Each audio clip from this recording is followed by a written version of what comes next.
of parents that we work with, moms that we work with at a family group, that have their glass of wine in the evening, and they're hearing themselves justify their glass of wine while they're dealing with this family addiction issue is really a large percentage. I don't know if I'd say vast percentage of it, but it is a large percentage of the women that will come to family group as a support for someone else that has an issue developing or growing related to wine. For themselves. Right. And that denial system is very, very deep. The article, though, that we were talking about, I found particularly amazing. It was looking at really stopping and looking at opioids as a health crisis issue for women, and it talked about a few different populations. And one of the populations it talked about was women who are introduced to opiates during childbirth, yes, where they're having a cesarean section, and so they're having the experience of treating pain as well as treating the overwhelming feelings of being a new mother.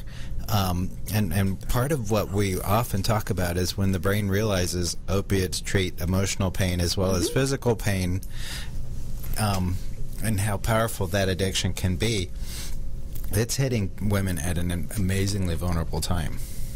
And often these women, not intentionally so, they're not looking for a way to get high or to have a good time on a Friday night. They are looking legitimately for some pain relief from a cesarean section or a difficult birth. But for some of them, the way it lights up their reward center of their brain is different, and that starts them on a path that they had no intention of going down. And this unintended consequences of trying to relieve the post-op pain results in, for some, and certainly not most women, but for some women, this is their first exposure to opioids, and this is the first time that they begin to use and find, like you say, David, that it helps with the emotional pain, the physical pain, the stress, the depression. The feeling of being overwhelmed. Yes. The number of times I've talked with a patient about how when they had their opiates, they never felt overwhelmed. They could get up and they could handle all kinds of things and get everything done, and they could get all of these tasks accomplished and just not experience that feeling. In the beginning. And with the opiates in their system. Right. And then at 45 days clean, just with all of the pressures of life and feeling so overwhelmed and not knowing how they ever got anything done when they had opiates in their system, because they can't get it done without the opiates in their system. And making that connection that the opiates weren't just a physical pain issue, they were energizing, and they were emotional pain blocking.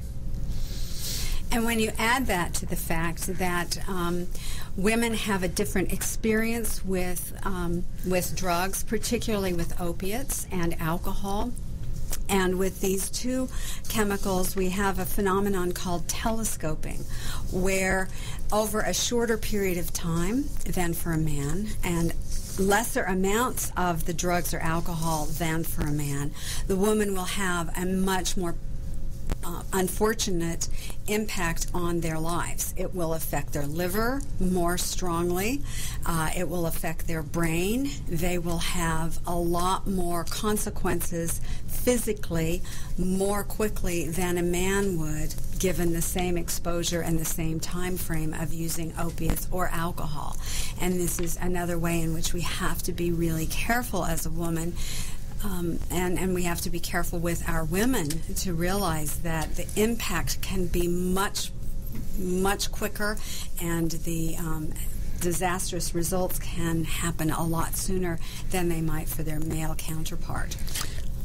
Go ahead. Well, and the other portion of this that I think that's really crucial is that the shame that they experience and the shame that gets put on them when they're in this situation, because new mothers should be happy and joyous, and they have this gift in their arms, and they shouldn't be needing to take opiates to do everything that they should have to do at that time frame. And so they get a strong sense of self hate while they're trying to deal with this situation, but they're also getting shamed from other people looking at them with thoughts of how could a mother be doing this.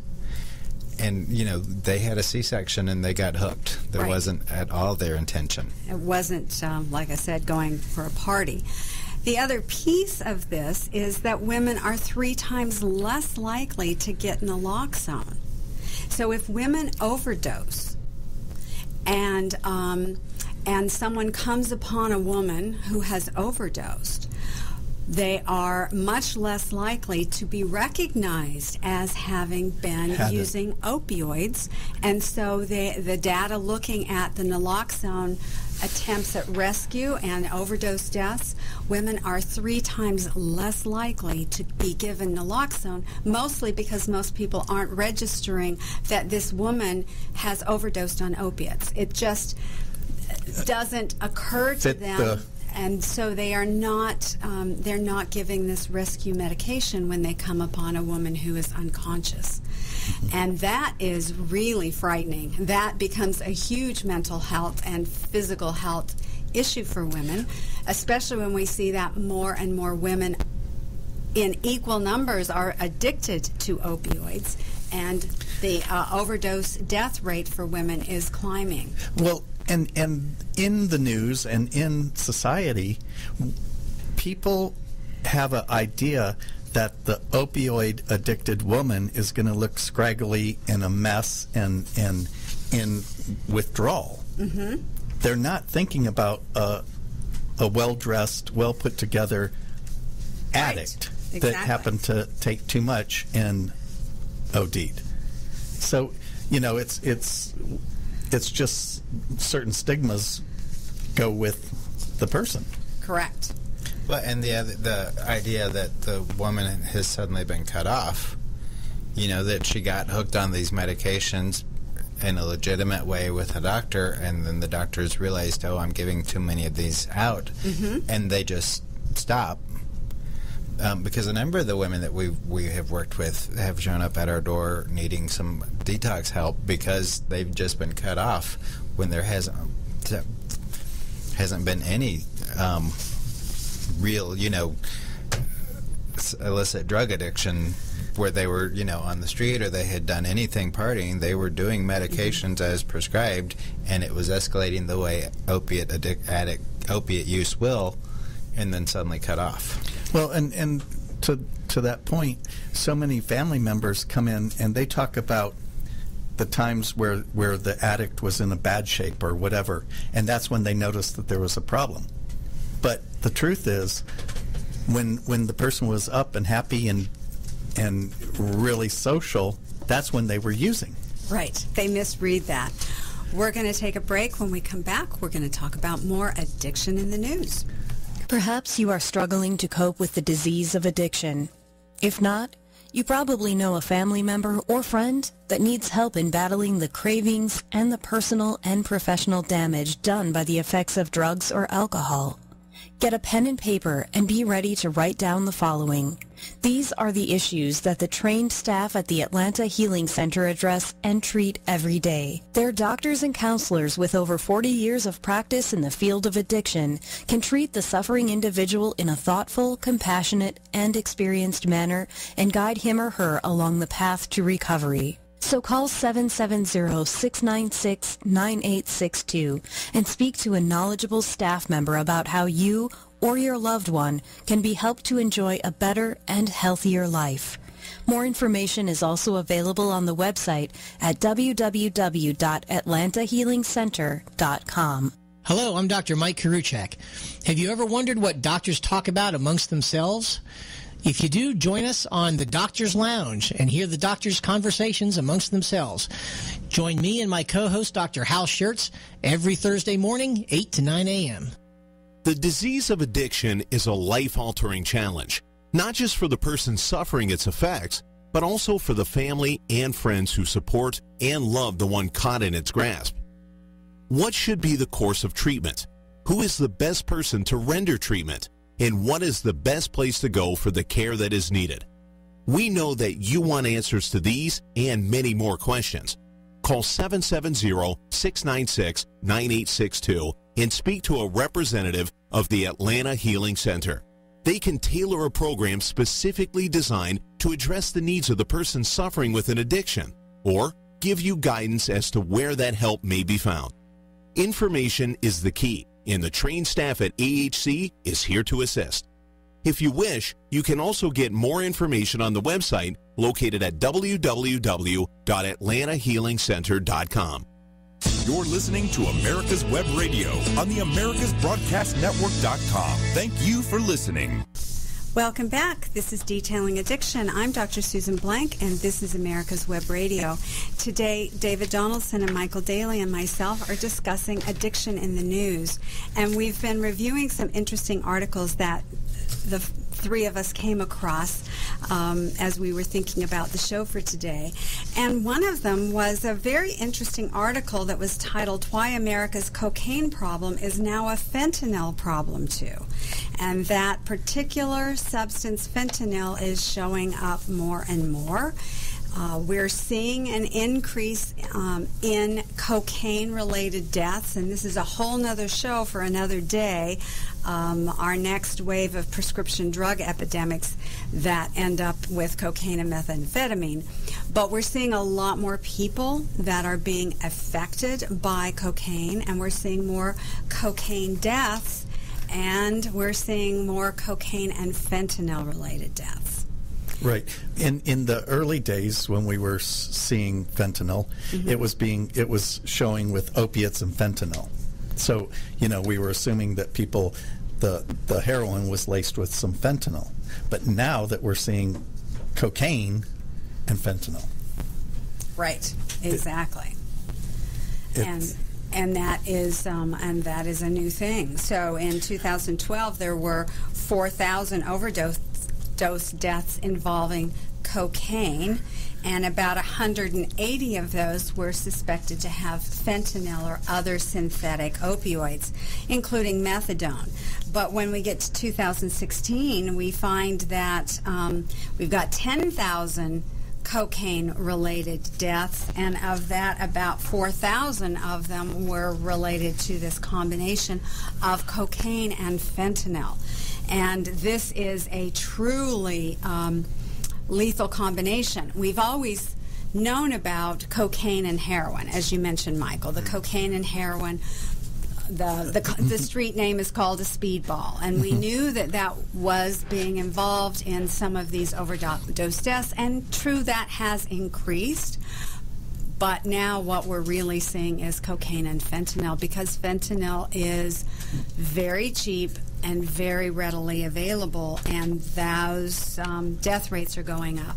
And part of what is interesting is that the cocaine death rates that they're recognizing now is hitting the black community.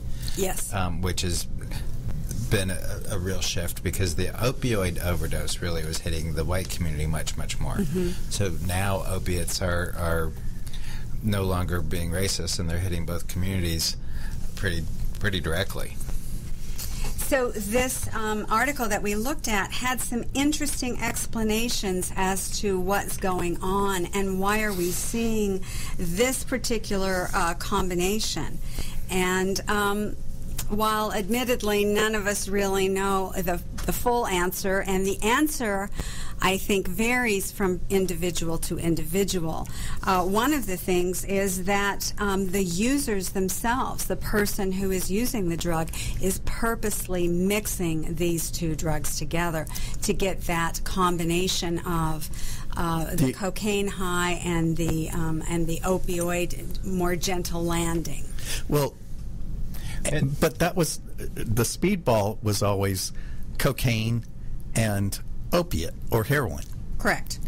Now it's cocaine and fentanyl on purpose because fentanyl is so much stronger. Right. It's mind-boggling. Because it's also much more deadly. But and the experts just weren't getting this. Right. Because they would say cocaine is an upper and heroin is a downer, so why would somebody be doing this to themselves? It's going to just make them feel uncomfortable. The drug addict is not getting that reaction. They're having more of a synergistic reaction with the two, and one is they're smoothing each other out. Correct. So the drug addict that likes the Speedball is getting a totally different reaction from both those substances than the experts were really aware of. Well, and the person that had tried opiates as a form of pain relief, that did not like it, did not get that euphoria, did not get what an addict gets from it, has no idea what that is like. Yeah. So they're speculating based on what these substances should be doing, as opposed to what they're really doing in person. The other thing to point out is that in this article is looking at the toxicology reports of people who have passed. Died. Correct. And so part of what this is saying is that there are cases where somebody may have done cocaine and then later on did some opiates, and they overdosed and died from the opiates, but their toxicology report is still going to have both substances in there. Or vice versa. Yeah, or vice versa. And so they may not have been using them intentionally at the same time. They may have been using the cocaine to get up, and then using the opioid, or in this case the fentanyl, to go down, to help them have a softer landing and to come down. So yes, the chemists that are our folks who suffer with the disease of addiction, they're brilliant. They have all sorts of creative and interesting ways of getting high and of avoiding detection. And fentanyl is not something that is normally tested for in most drug tests.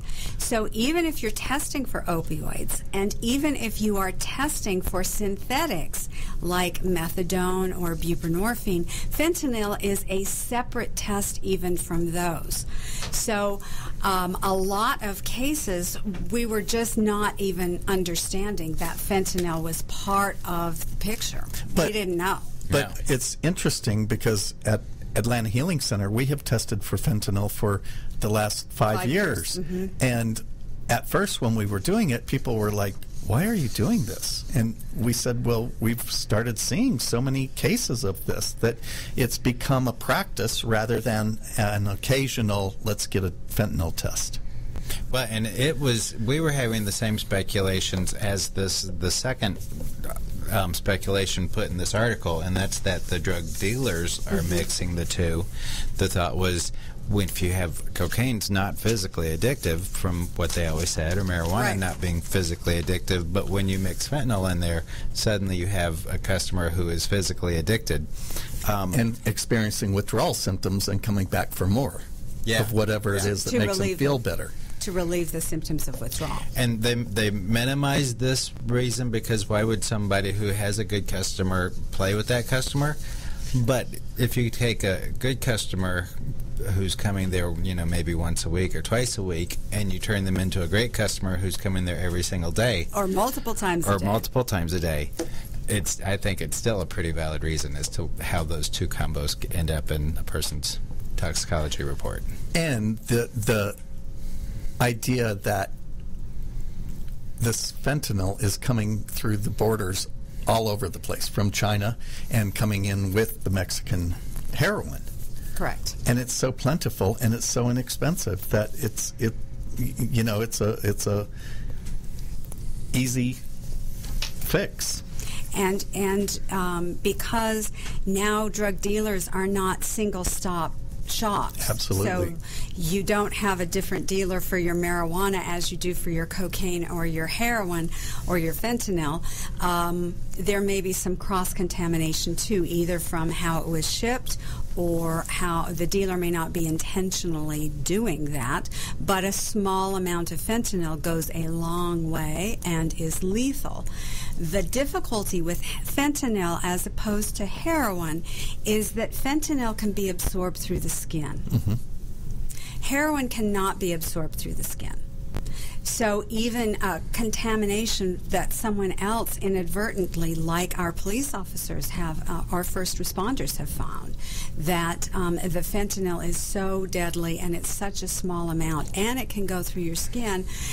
This is even scarier for our patients, for their family members, for the people around them. And that really speaks to the third reason that's in the article, that it's just an incidental mixing of the substances. Right, and not intentional. In any event, we need to get a lot better at understanding what happens and a lot better at drug testing and raise our level of suspicion. We hope you've enjoyed the show today, and we look forward to seeing you all next week on Detailing Addiction. The disease of addiction is a life-altering challenge, not just for the person suffering its effects, but also for the family and friends who support and love the one caught in its grasp. What should be the course of treatment? Who is the best person to render treatment? And what is the best place to go for the care that is needed? We know that you want answers to these and many more questions. Call 770-696-9862 and speak to a representative of the Atlanta Healing Center. They can tailor a program specifically designed to address the needs of the person suffering with an addiction, or give you guidance as to where that help may be found.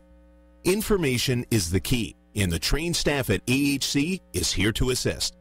If you wish, you can also get more information on the website located at www.atlantahealingcenter.com.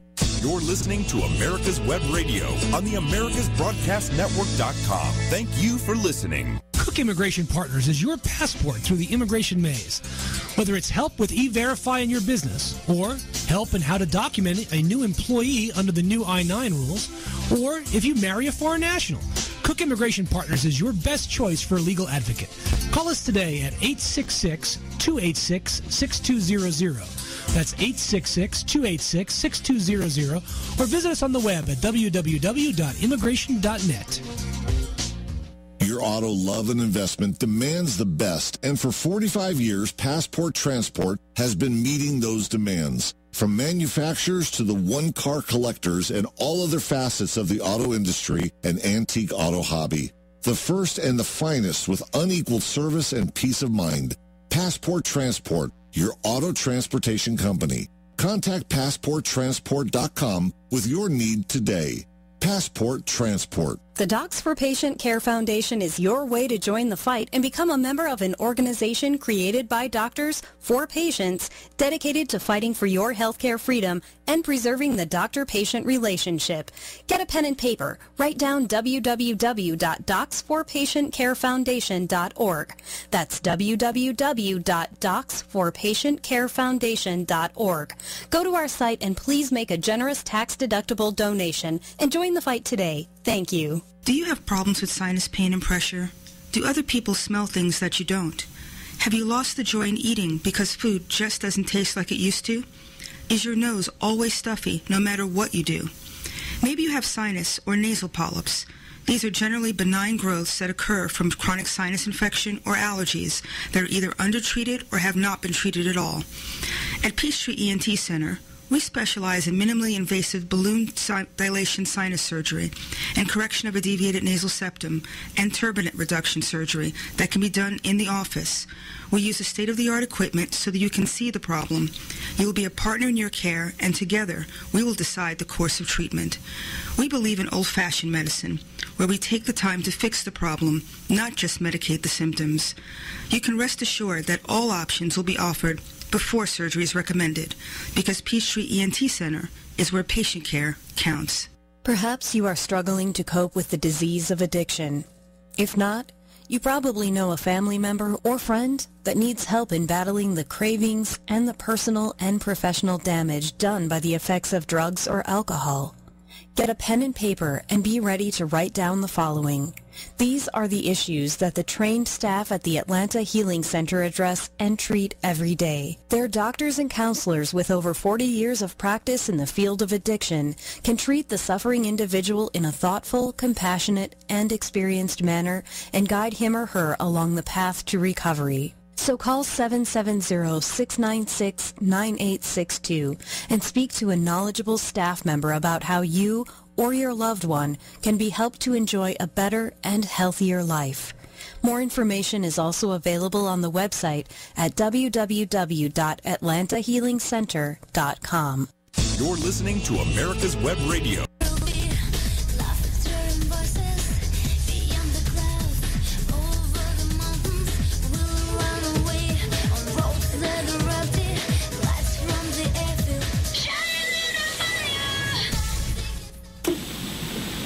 Good morning. Welcome to Medicine on Call. This morning, I'm going to have a really enlightening conversation with one of my special guests and good friends, Dr. Richard Wilner. He's been on the show before, and he gave invaluable information about sham peer review and the climate that exists in the attack climate on doctors. And today I wanted to have a part 2 on that because there's a lot of moving parts going on. I don't know, Richard, if you heard about the article that came out about the physician shortage and the fact that they were estimating that there's going to be over 120,000 doctor shortage by 2030, involving primary care, specialists, and surgical subspecialists. And I was on a Facebook site this past week, and there was a big uproar about the changes in legislation. I think it was in South Carolina, expanding the scope of practice of mid-level providers. And I don't know about you, but I see a connection between the fact that there's a supposed doctor shortage and the fact that we've got an expansion of the scope of practice and a changing of the healthcare workforce. I don't see them as mutually exclusive. What's your take on this movement towards sidelining physicians? Dr. George, thank you very much. It's a pleasure to be invited. I hope to be controversial. I hope not to be boring. Let me give you my take on this. Number one, when we hear the general thoughts that there is a physician shortage now and in the future, I call it BS. It's true there is a physician shortage. If they want to change it, they can do it rapidly. All they have to do is get off our backs. Everything that is done today is done to steal another hour from us. Our documentation has to be perfect. Even with electronic health records, if it's perfect, and it's not for documentation, obviously, it's for billing, it's for regulation, it's to keep our butts out of jail. If they want to increase the number of physician hours, all they have to do is roll back the regulations. Mm-hmm. It's so obvious. They don't want to do that. All they want to do is decrease the number of aggregate physician hours. It's obvious. At first, years ago, I said, the goal is to decrease the number of hours by 10%, aggregate hours. And then it was 20%, and it's 30%. I don't know what the percentage is today, but there is a reason why there are two standards. There's a reason why there is a new independent healthcare system.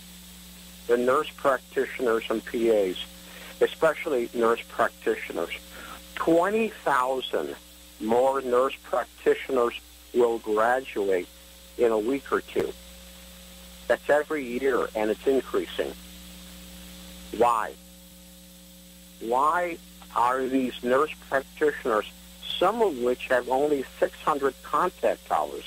One thing to be aware of, if you read the Practice Acts, the use of a mannequin is also included as a contact hour. They don't even have to use a real body or do a watchership with a real body. They can do something with a mannequin or in simulation on a computer. Now, there's a reason for that. I was in Alexandria one morning, 6 o'clock in the morning, watching TV before doing a shift. And I saw an ad for nurse practitioners on TV. Of course, I was drawn to it. I looked at the bottom line. It was funded by the Association of Nursing Boards.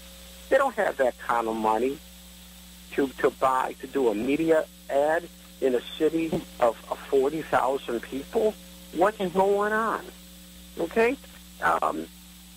There's a shift for a very good reason. Big corporations do not do things because of emotion.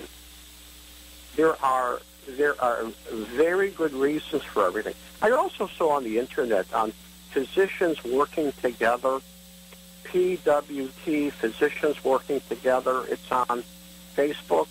got about 8,500 physicians on it. There was a change in a Maryland hospital.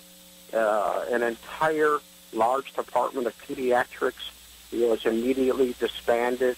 It's pediatrics and just a whole gamut of pediatrics, including pediatric ER, just everything was disbanded. People were upset. They were wondering why it's not regulated. Call up 60 Minutes. We got to do something. Well, there is a reason why that's happening. It's because of the economics. Mm-hmm. It's got to be funded. It's got to be paid for. And this is in a poor area of Baltimore. There's problems with reimbursements. These are very, very expensive services. Management decided to cancel it. Period. So there's a cost to regulation. There's a cost to everything. So I don't think I answered your question. But there is a devaluation there is a cost to human life. Mm-hmm. It's not infinite. We're taught in school, human life is infinite. We got to save people. Management doesn't feel that way. The risk managers do not feel that way. It's a business, and we are labor. So it's kind of, let me stop you for a second. It's kind of hypocritical if you think about it, because we're the face of it. The physicians are the ones who take the onus of the risk, right? If there's a bad outcome, it's not the nurses that are getting sued, it's the doctors. We're the ones that, before now, we're the write the prescriptions or at least sign off on them. So we're the money-making side of it, yet we're still, it's like we're the pack horse now. So you're good enough to write the orders and write out the prescriptions, but you're not good enough to decide patient care and the direction of patient care. That's a complete disconnect. And I think you're absolutely right. You have to follow the money. And if you see that the money is ending up in the administrative side of the healthcare system and not the people who actually deliver the services, then you should have a question mark, I think. Dr. George, we are the chumps in the system. We are the persons who have accepted the third-party liability transfer.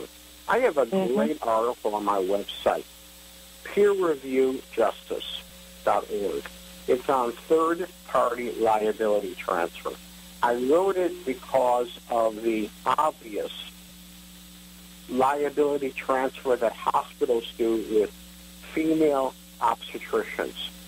If you have a bad baby of any kind at all, the hospital has either a 23-year window of liability or 18 plus 2, maybe 20 years of liability. The kids, they own the liability for the kids for decades. That's an incredible risk they have. It is much much more cost-effective to make a claim, an allegation that the obstetrician is a bad doctor. Let her be suspended, go through the kangaroo court, and of course there's an investigation by the state licensing board. What it leads to is an enormous amount of trouble for the doctor. And for what? For what? I've asked obstetricians when the Zika virus hit the news. I said, have you heard of the Zika virus? When did you first hear of it? There's always a long pause because they're kind of ashamed to say they never heard of the Zika virus before. Okay? There are things that we're not aware of. The world doesn't revolve around us, except around the orthopedic surgeons. That's for sure. The world doesn't revolve around us normal people. So,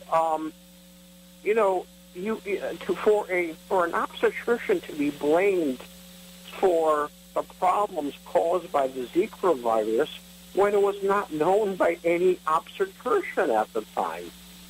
I don't know where it came from, the Zika virus, but I do know that it's still a problem. It's not in the news. It's still a problem, but it is a symbol of issues. My wife had a miscarriage. Do we blame the obstetrician? Of course not. It's nature's way of getting rid of a non-viable baby. I mean, I think people understand that. Not everybody. You can run to a lawyer, file a suit. In my state, it costs absolutely nothing. In other states, it costs about $300.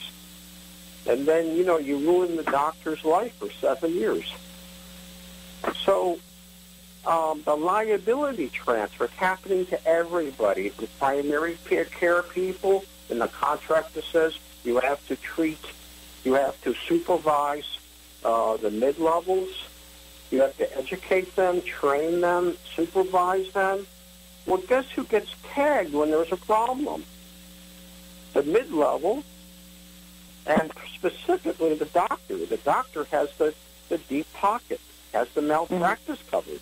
I urge everybody, call your carrier. See if you're covered to supervise a mid-level. Call the carrier. After this podcast is over, pick up the phone and call the carrier. Call the agent. This is a risk that's not part of your job description. You don't have to train to supervise mid-levels. Of course, if it's in your contract, it's another thing. Mm-hmm. If you don't own your malpractice carrier, it's another thing. If you're part of a medical center, a clinic, you have to do this as part of your contract. But my God, what is the point of educating somebody who's going to ultimately take your job? Are we insane?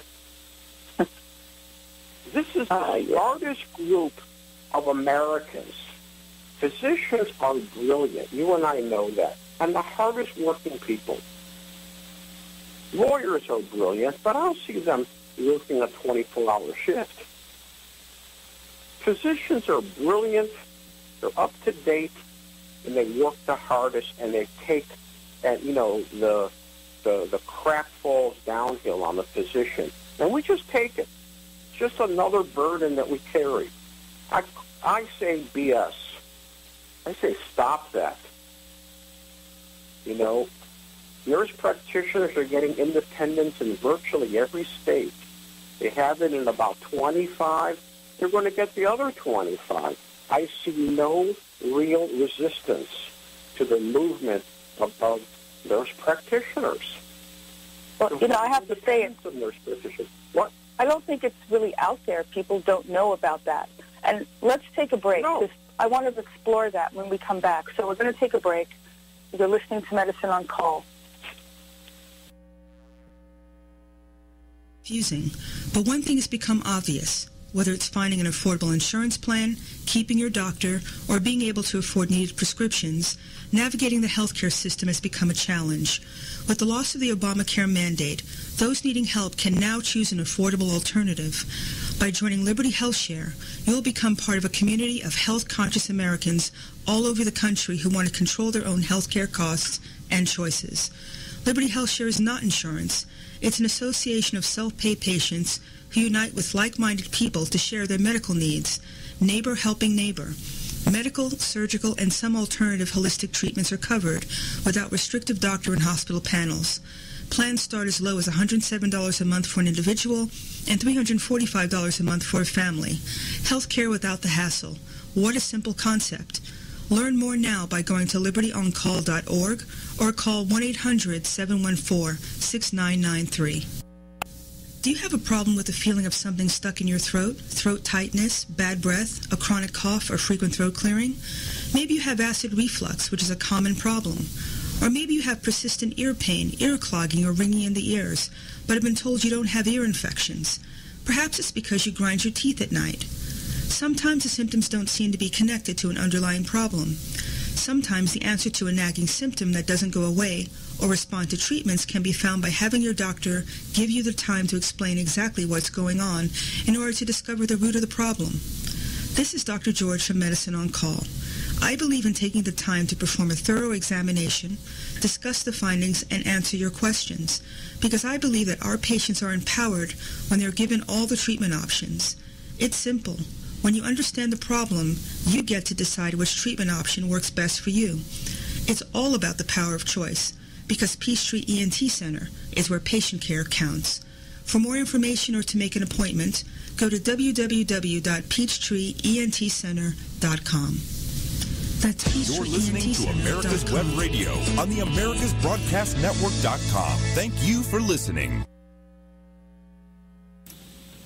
Welcome back to Medicine on Call. We're speaking with Dr. Richard Wilner of the Center for Peer Review Justice, and you can go to his website, www.peerreviewjustice.org.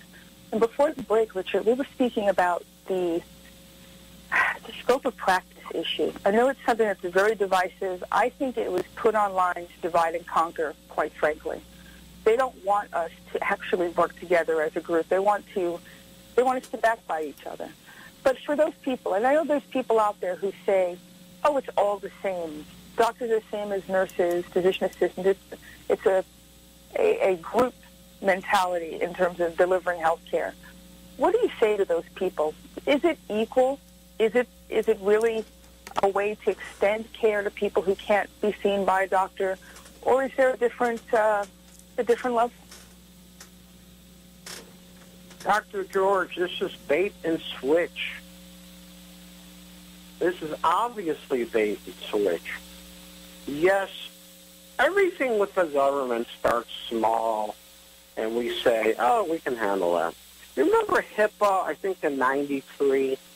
It was privacy. Keep your records private. Don't talk about Mrs. Jones on the elevator. Yep. You know, that was a good idea. And I don't think people complain too much. We didn't like to have that responsibility, but the penalties were slight. You know, you did not have digital like today. Now, if every couple of years there is a new program, and what is called HIPAA is tagged on to the new law. Even though it's not called HIPAA, it's called something else. The way the government works, they throw a lot of crap into every law, and they give the law a sweet-sounding name. And we all think, oh, the government is so interested in us. They love us. But then they keep on getting ratchet. They keep on increasing it. In Texas state HIPAA, there are penalties of $1.5 million for things that I, as a consultant, can hardly figure out. It is so complicated. So you have the family doctor in Mayo, Mississippi, who has to follow this. And how is she supposed to follow such complicated laws? The Mayo Clinic has entire departments for each one of these laws. So everything gets ratcheted up. So now you have 20,000 nurse practitioners graduating a year. Now you have, in 2 years, 400 orthopedic residencies for nurse practitioners. What? What did he say? You heard it. 400 new orthopedic residencies for nurse practitioners. They're 2 years apiece. Where is the trend? Why is there a shortfall of 4,000 to 8,000 residencies for new MDs? Why? And this thing about the shortage, come on. If there was a shortage, the government would fund it. It means one less fighter, and you can fund all of these new practitioners and put them into residencies. Literally, it's one less fighter. The new fighter is about $400 million. Whatever. My point is simple. Believe their actions. Don't believe their words. What do the actions shout? There's less residencies for MDs, and the trend is residencies for nurse practitioners. You've got vertical movement in the pharmaceutical companies. They're opening up their own minute clinics. Yeah. They're not going to have an MD in sight. Now, That's what's correct. bad when you have, in primary care, obviously, when you have 12 nurse practitioners and 2 real doctors in a clinic, you've got a problem for the doctors. All of the cases that are complicated will be punted to the doctors. So in the 9-hour shift, the doctor is not going to get a minute of rest. It's one heavy-duty case after another. And, he or she will be judged by the number of patients, just like the nurse practitioners do. But they're going to do, the colds and the simple stuff, and the real doctor is going to do nothing but heavy-duty stuff. And then we wonder why doctors get burned out. My point is, I wonder why everyone doesn't get burned out. You're pouring not a cup and a half of coffee in a coffee cup. You're pouring a gallon of coffee in a coffee cup. And then the doctor gets upset because she, as a perfectionist, the one who got A's in all of her courses since she was in diapers, takes it personally that she's inadequate, and she feels depressed, sometimes to the point of killing herself. I mean, come on. We are human beings. We have limits. These are the limits. We can talk about the pediatricians in Dallas who were fired a couple days ago. I have no information on this other than what's publicly available. A press release was put out. I'm experienced in reading them. I've got 18 years of full-time experience. I can't read that press release. I don't know what it says. It's hiding everything. It's not explicit. It's done by corporate, and it hides everything. It's done on purpose that way. You see this in small cap stocks, where they're trying to, where the press release is, really doesn't mean anything. You can't read it. You don't know what it says. They're hiding everything. The bottom line is they're moving out the high-paid people, and they're putting in low-paid people. Period. Everybody, no. There will be pediatricians remaining, but and there isn't that much difference in salary between the nurse practitioner and the pediatrician. That's what blows me away. And corporate decides to do what they're doing. There's a big issue that we're not privy to, but the people are upset because they realize, hey, something is going on. We don't understand it. We don't like it, and it might happen to us. Now, unless we actually start to get involved, and getting involved does not mean writing emails to each other or writing emails to a website.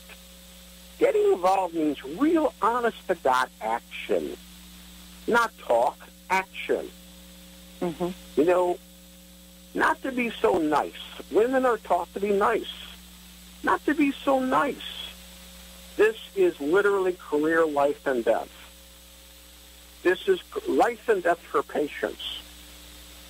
I don't have to preach to the choir. We all know what the problem is. We're not aware of the problem. We're not aware of how to act, how to do, we think the AMA is going to look out after us. Come on, believe in Santa Claus or the Tooth Fairy. I think we've proven than them. we know that the AMA is not on our side. They are part of the status quo. And you make a lot of good points. Ultimately, it's about control. I think if you have two professionals, a doctor and a nurse practitioner, and you're an administrator, who would you rather work with? Someone who actually took a Hippocratic oath to actually be an advocate for the patient, who will give you pushback, versus someone who's happy, what I read is that the person who was a nurse practitioner was denigrating doctors because she knew how to code and bill. That's what she was saying made her as a nurse practitioner better than a doctor. If that's what they want, that's who they want to hire, people who are going to help document, code, be more efficient at it, and not give them any other headache. That's the kind of system they're trying to put online. And then they'll augment it with artificial intelligence and algorithms.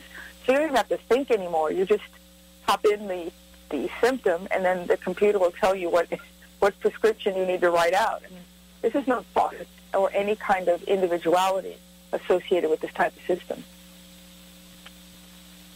Dr. George, the problems are too many. The trend is the problems are increasing and there's more problems. That's the trend. It's not getting better. It's getting worse. Yeah, we see MOC. MOC has state legislation in a lot of states. That's great. Fantastic. What did it take? Everyone is pissed off at MOC.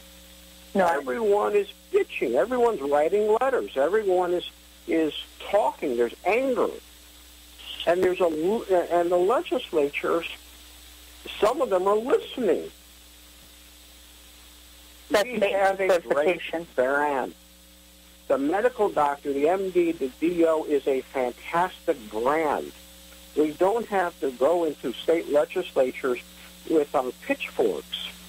They will respect us because of the brand. You remember, the lawyers went to school with people who ultimately became doctors. They have friends who are doctors. They know what a doctor does. They respect them. All we have to do is finally realize this is a priority. Remember, our waiting rooms of the private practitioners, that is the greatest asset we own.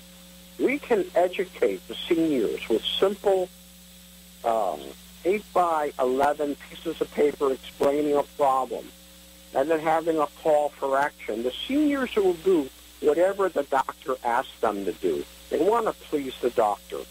And you don't need every office. You need literally a few offices per congressional district. They can pound the congressman. Why? As soon as they leave the office, they're going to have lunch with their buddies. And then they're going to show their buddies what the doctor gave them. Everyone is going to read it. It's going to be Xerox. It's going to be spread throughout their own communities, their own friends of these retired people. The multiplying effect is phenomenal. Remember Dan Wasikowski years ago? You remember that with he was Ways and Means guy? He put a tax on seniors, and then the seniors in his district were so upset they rolled his car, and then it was rescinded. Seniors vote. Seniors are a block. Seniors have time to act. That's our biggest advantage are the seniors in our waiting rooms. Not everybody. Most of us are employed. But those in private practice, in this case, they can carry the water for the rest of us. There are other things that other doctors can do for the mutual gain. I'm not talking about for the patient. I'm talking about for the doctor. What can doctors do for doctors? Well, Richard, let's take a break because that's a really good point to stop because we always talk about the problem. Let's talk about how we mobilize to fix it. Let's take a break. You're listening to Medicine on Call. This is Dr. Elena George from Medicine on Call. When I wrote my book, Big Medicine, I wanted readers to learn both how the healthcare system works and how to navigate the system to make it work for them. A supplemental policy from AFLAC is a little-known but effective strategy to help cover costs of routine medical and dental care and catastrophic care such as cancer, kidney disease, heart attacks, and stroke. Imagine buying a policy that will pay you if you are diagnosed with a catastrophic medical condition or you need emergency care, no questions asked. Whether you're a small business owner who wants to cover your employees or you have a high deductible plan, buying supplemental policy provides coverage you can actually count on to be there when you need it. It also covers preventative care such as mammograms. Imagine being paid to stay healthy. It's a no-brainer. Learn more by texting PAID to be healthy to 36260 or go to www.aflac.com/Stephen_money. This is Dr. Elena George. Join me Wednesday mornings from 9 to 10 a.m. for Medicine on Call, a show dedicated to exploring the medical, social, and political aspects of our healthcare system in order to find solutions. You're listening to America's Web Radio on the AmericasBroadcastNetwork.com. Thank you for listening. Welcome back to Medicine on Call. We're speaking with Dr. Richard Wilner from the Center for Peer Review Justice. And Dr. Wilner runs a hotline for physicians that they should know about, that there's somebody who's on our side who will listen and help us. And you can call 504-621-1670. And before the break, we were talking about how we mobilize. I think it's like a bunch of cats that you heard. The doctors are notoriously independent. It's very difficult. We have all these groups popping up, and they're all important. But you made a really important statement a minute ago. We do a lot of talking, a lot of emailing, a lot of complaining amongst ourselves. But it's now time, and I don't believe the Congress is necessarily the answer. I mean, I understand if you have a state representative or your senator or your congressperson, they want to get back in, and the best time to get them is pre-election, because that's when they're going to listen to you. But the patients, to me, are the most important tool that we have. Seniors, everybody, anybody who has a relationship with their physician. How do we? What would be 3 steps that you would say the doctors could take right now to help educate their patients and get them enlisted to start working as a team? Because I think doctors and patients are the answer. We need to work together. That's how we break this logjam. My best friend is a neurologist who works literally every non-waking or every waking hour. He literally does. I've known him for a very long period of time. I love the guy. And then at night, oftentimes he'll call me in the middle of the night, probably when he takes a bathroom break or when he decides to study, and he'll send me a long series of text messages in the middle of the night. I think, hey, when does this guy sleep? Literally. What is the point? The point is he is working literally all the time. He's still of very, very high quality. He's not going to he's not going to write sheets of paper with a certain problem and ask his patients to act on it. Of course not. He's worried about his own economic survival. Mm-hmm. Those who are finally realize that things are not getting better economically, things are getting worse. For those in private practice, do something different. We know what the problems are. Take a problem, write it down, have a call to action. What is the call to action? A certain congressman, a certain representative, series of representatives, or whatever. Mm-hmm. You don't talk to the congressman or the reps. Talk to their chief of staff or the guy or woman in charge of healthcare matters. That's the secret, not the congressman.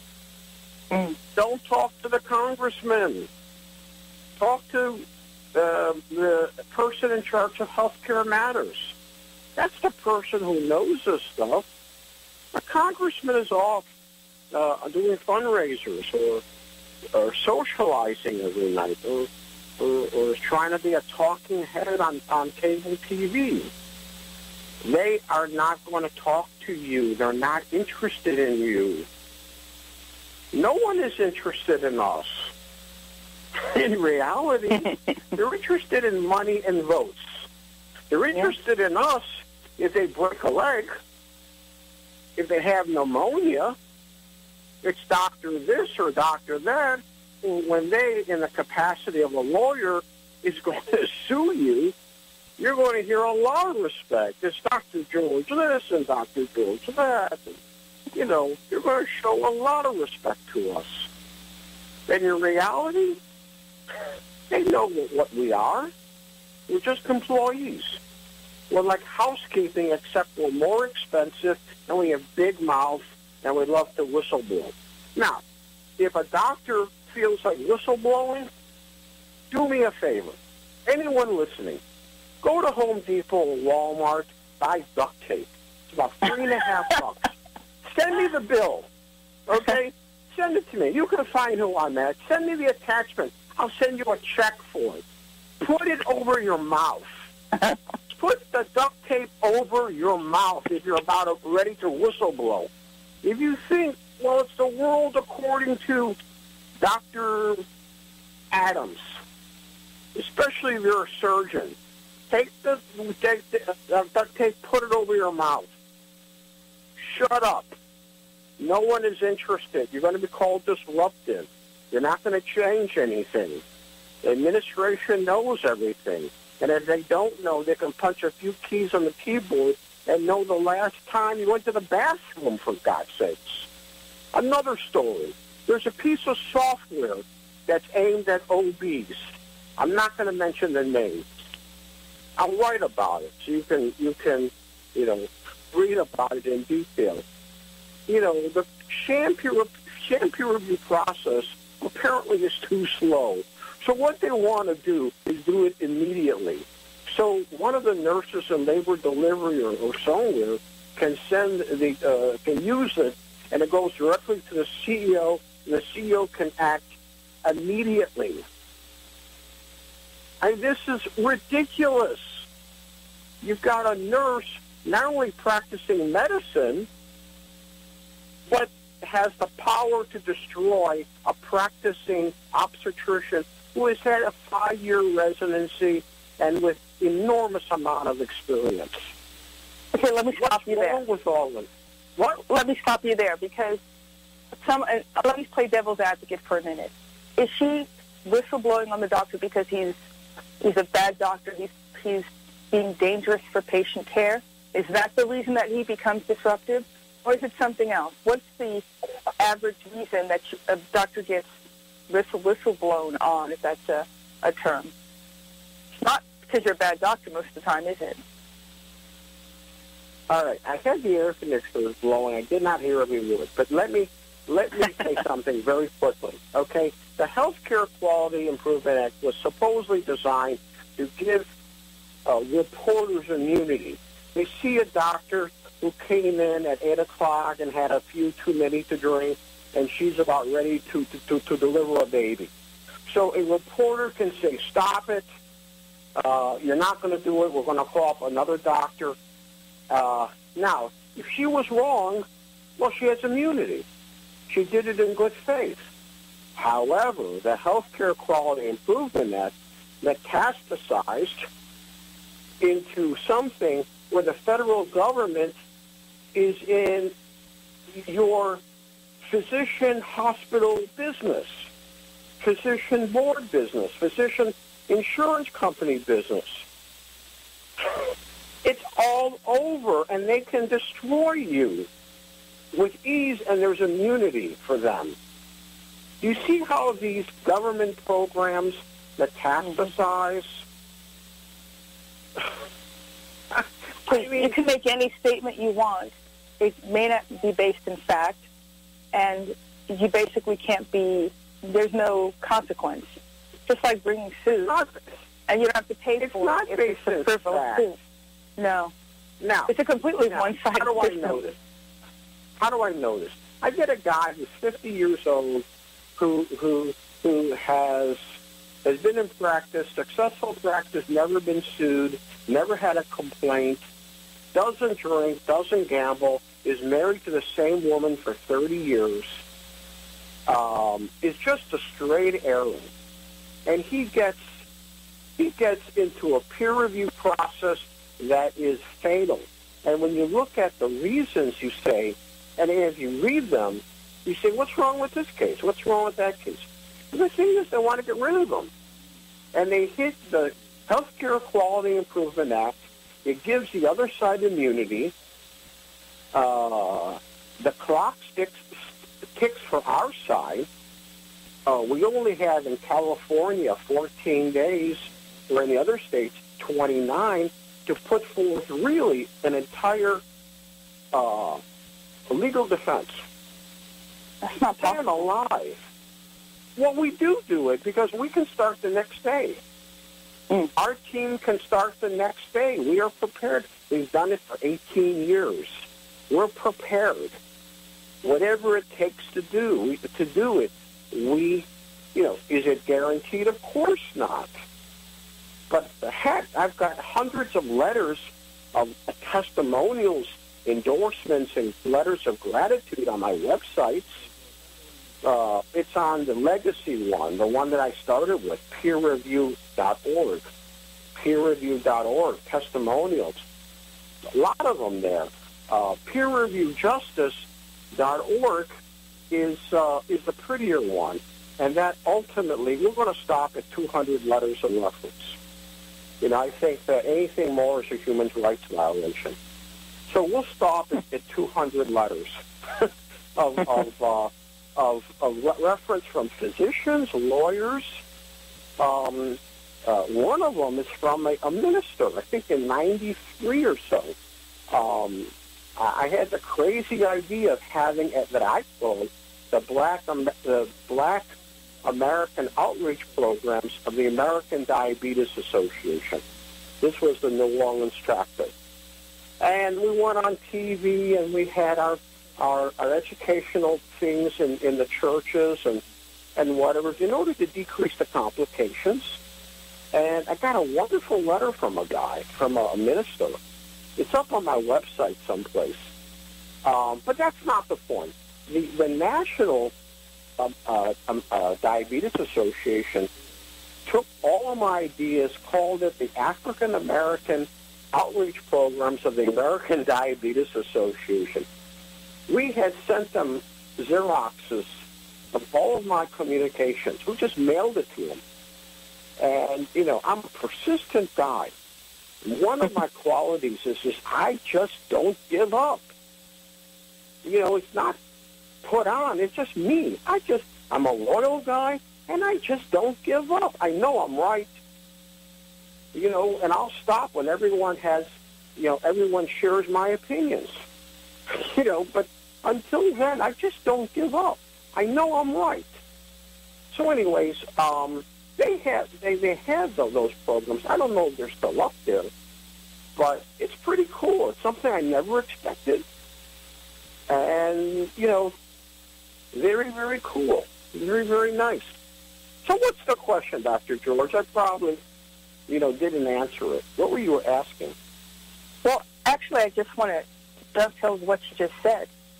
You provide a resource. You just answered a question. An average doctor who gets into trouble, who doesn't know about your organization, cannot ramp up a defense in the next day.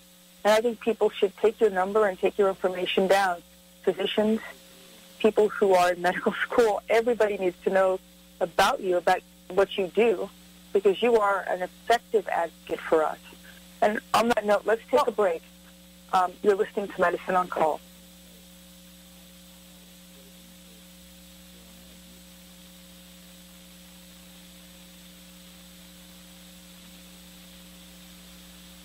Do you have a problem with the feeling of something stuck in your throat, throat tightness, bad breath, a chronic cough, or frequent throat clearing? Maybe you have acid reflux, which is a common problem.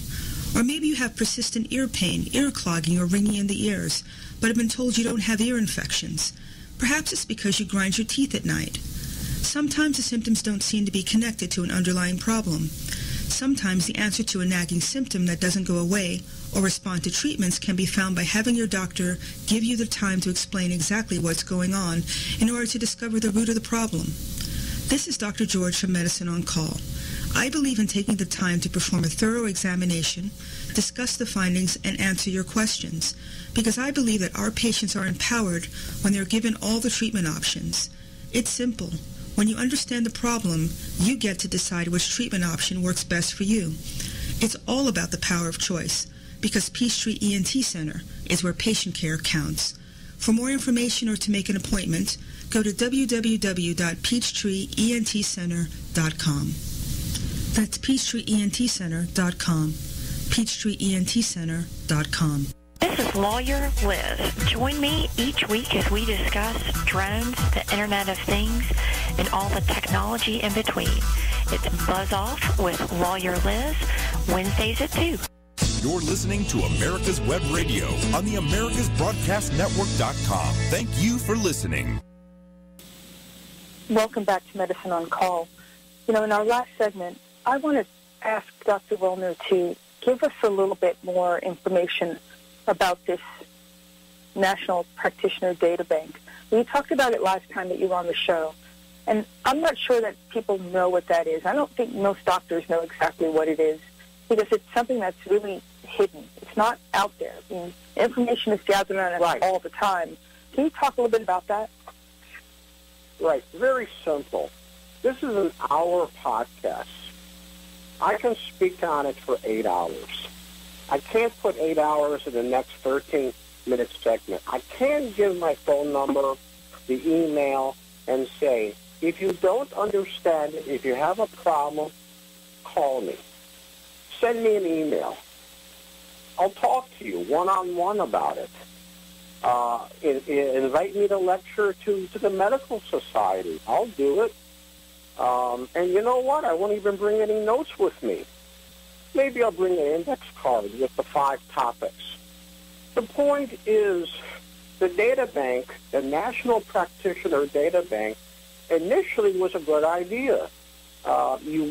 If a doctor is a bad doctor in Illinois, you don't want him to go to Indiana and hide the problems. So it's in the data bank. Great idea. Perhaps the same thing should be done with police today. You've got a bad cop in Illinois. He quits before a discipline. There's no central registry. He goes to Texas and he starts up again. You see, the National Registry really is a good idea. It stops people from hopping from one to another. Now, where is the problem? By statute, no evidence is needed to data bank somebody. No evidence. None. No proof. Nothing. Nada. It's hard to believe, I know. Trust me, we only have 13 minutes. What's the point of it? Well, you can data bank a ham sandwich. Can you get out of the data banking? It is extraordinarily difficult, if not impossible. These are the important things. The National Practitioner Data Bank. I've identified 4 more data banks out there that are not publicized at all. Ultimately, I will write about it. If there's any need or any request for it, I'll write about these different data banks. Yes, it affects us. When things happen to us and we don't understand why, there's a reason for it. We're all scientists. There's a reason for everything in life. We just don't know the reason. If you can't get into locums, there's a reason for it. Fix the reason and you can get into locums. So there's a problem with the insurance carrier in locums. I mean, I can talk forever about anything. But this is something that we do. We help prepare people to get into locums. We find the problem, we patch it up, we move the person on. In terms of data banking, You don't want to be data banked. But we do take people who are data banked and find them the next job. I'm not a headhunter. I don't get a fee to be a headhunter. I do it because it's the right thing to do. It takes another doctor, and it starts up their career again. You've got mothers who take off time to raise their babies, which they should, if they're able to. And then they find out when they go back into medicine, they're finished. Or they're told, you've got to do this $50,000 reentry program. To that, I say BS. Absolutely BS. Call me. We'll figure out something to do to get you into the next job, to move your career forward, to start you up again. I had one orthopedic guy who was out of orthopedics for 6 years. He was sham peer-reviewed his first year after the fellowship, and he decided, that's it, I'm going to become a carpenter. He was a carpenter for 6 years. Don't mention his name. You probably know him. And he then, we talked, and we got him into a program, and he did the program, and he went into private practice, group practice, and then private practice. He is amazingly successful today.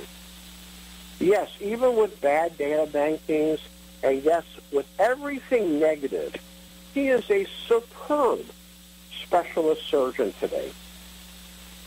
A lot of things are possible, and you don't have to be ripped off. You know, did I answer your question? Yeah, you did. You did. I mean, ultimately, I had no idea you didn't have to have any evidence to put someone in the data bank. So I guess the hospitals can do it. Zero. Well, let me ask an article. I wrote an article on that. It's at peerreviewjustice.org. I think it's there. It might be, I never know where my webmaster puts things. But anyways, the point is this is shocking. Absolutely shocking. Try suing them. You'll get nowhere. It's in the statute. It's in the law. What? Hold on 1 second, Rich. Who puts you in there? Hospital administrators? What entity can actually put you in a data bank? Literally anybody. Wow. It's the hospital. It's your medical group. If you have a medical group of 3 people, 2 of them can have a meeting and data bank the third. Wow. So basically, for economic... What? It is crazy because you can be very vindictive. For economic reasons, you want to shoehorn somebody out of a practice, you can do this. For any reason. All sorts of things. Economic reasons. I had a case of radiologists who they ramped up. They got another radiologist, I think the 5th one. It was probably for $500,000, 3-year contract. Well, they did not get the new contract, the new contract with the hospital. They had to, they either had to eat that $1.5 million contract or they sham peer-reviewed the guy. And one day he was let out with security, and that was the end of him. They sham peer-reviewed him, and then the partners all got immunity, strict immunity, and you can sue, you'll get nowhere. The other side has strict immunity. You know, the man shared with me the number of misses he had. Everyone has misses in radiology. The number, and the bosses register every miss you have. And the number of misses were astonishing low. And there was just nothing wrong with the guy. But he was, he was on the way of being destroyed. He stopped it. But it's economic reasons for any reason. Irrational hate is usually the reason. But it can be for any reason. Life is a hard place. we all bought into the fact that we're going to study hard, we're going to be very successful, and then when we graduate, we're going to have social position and money and families, and we're going to have the other side of the deal. Well, you know what? Life tricked us. Life was not part of our internal way of doing things. We, as a profession, are in trouble. Individuals are in trouble. I'm raising the alarm right now. I'm racing right now to raise the alarm. And here it goes. We're going to raise the alarm. I mean, I couldn't have said it more. Hey, just a minute. Absolutely.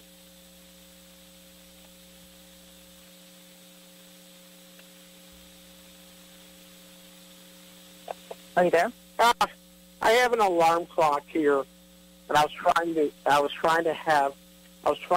raise the alarm and put the alarm clock on, but it didn't work. That's quite all right. Listen, the fact that people are now educated is raising the alarm. You know, it's about giving us the tools and obviously the backbone to say that I don't like what's going on, I need to fix it. And in the minute that we have left, how can people reach you? 504-621-1670. Very simple. It's, 10 digits. Or info@peerreview.org. I respond to all emails. If I don't respond, it's that I did the email. I'm polite. I respond to everybody. info@peerreview.org. PEERREVIEW.org. And I encourage people to call. If I can't pick up, I'll return the call as soon as I'm able to. I will respond to every telephone call and every email. I am polite.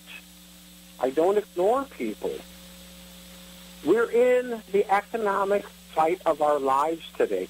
I don't care who you are.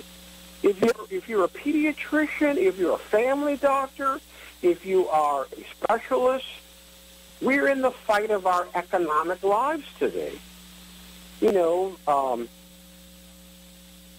What else can I say? This is really... Last night I was awakened twice by two doctors. Rich, we don't have time. Rich, I'm going to have to cut you off. I can't do the last story, but I have to have you back so you can actually expound on that. I want to thank you so much for giving us your take and your experience. You're a pleasure to speak with and a wealth of knowledge, and I hope you'll come back. I will. Thank you, Dr. George. You're welcome. And thank you for listening to Medicine on Call.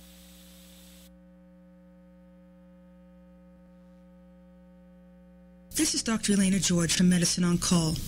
When I wrote my book, Big Medicine, I wanted readers to learn both how the healthcare system works and how to navigate the system to make it work for them. A supplemental policy from AFLAC is a little-known but effective strategy to help cover costs of routine medical and dental care and catastrophic care such as cancer, kidney disease, heart attacks, and stroke. Imagine buying a policy that will pay you if you are diagnosed with a catastrophic medical condition or you need emergency care, no questions asked. Whether you're a small business owner who wants to cover your employees or you have a high deductible plan, buying supplemental policy provides coverage you can actually count on to be there when you need it. It also covers preventative care such as mammograms. Imagine being paid to stay healthy. It's a no-brainer. Learn more by texting PAID to be healthy to 36260 or go to www.aflac.com/Stephen_money. This is Dr. George. Join me Wednesday mornings at 9 o'clock for Medicine on Call. Learn strategies to protect you and your family in the age of Obamacare. This is Lawyer Liz. Join me each week as we discuss drones, the Internet of Things, and all the technology in between. It's Buzz Off with Lawyer Liz, Wednesdays at 2. You're listening to America's Web Radio on the AmericasBroadcastNetwork.com. Thank you for listening.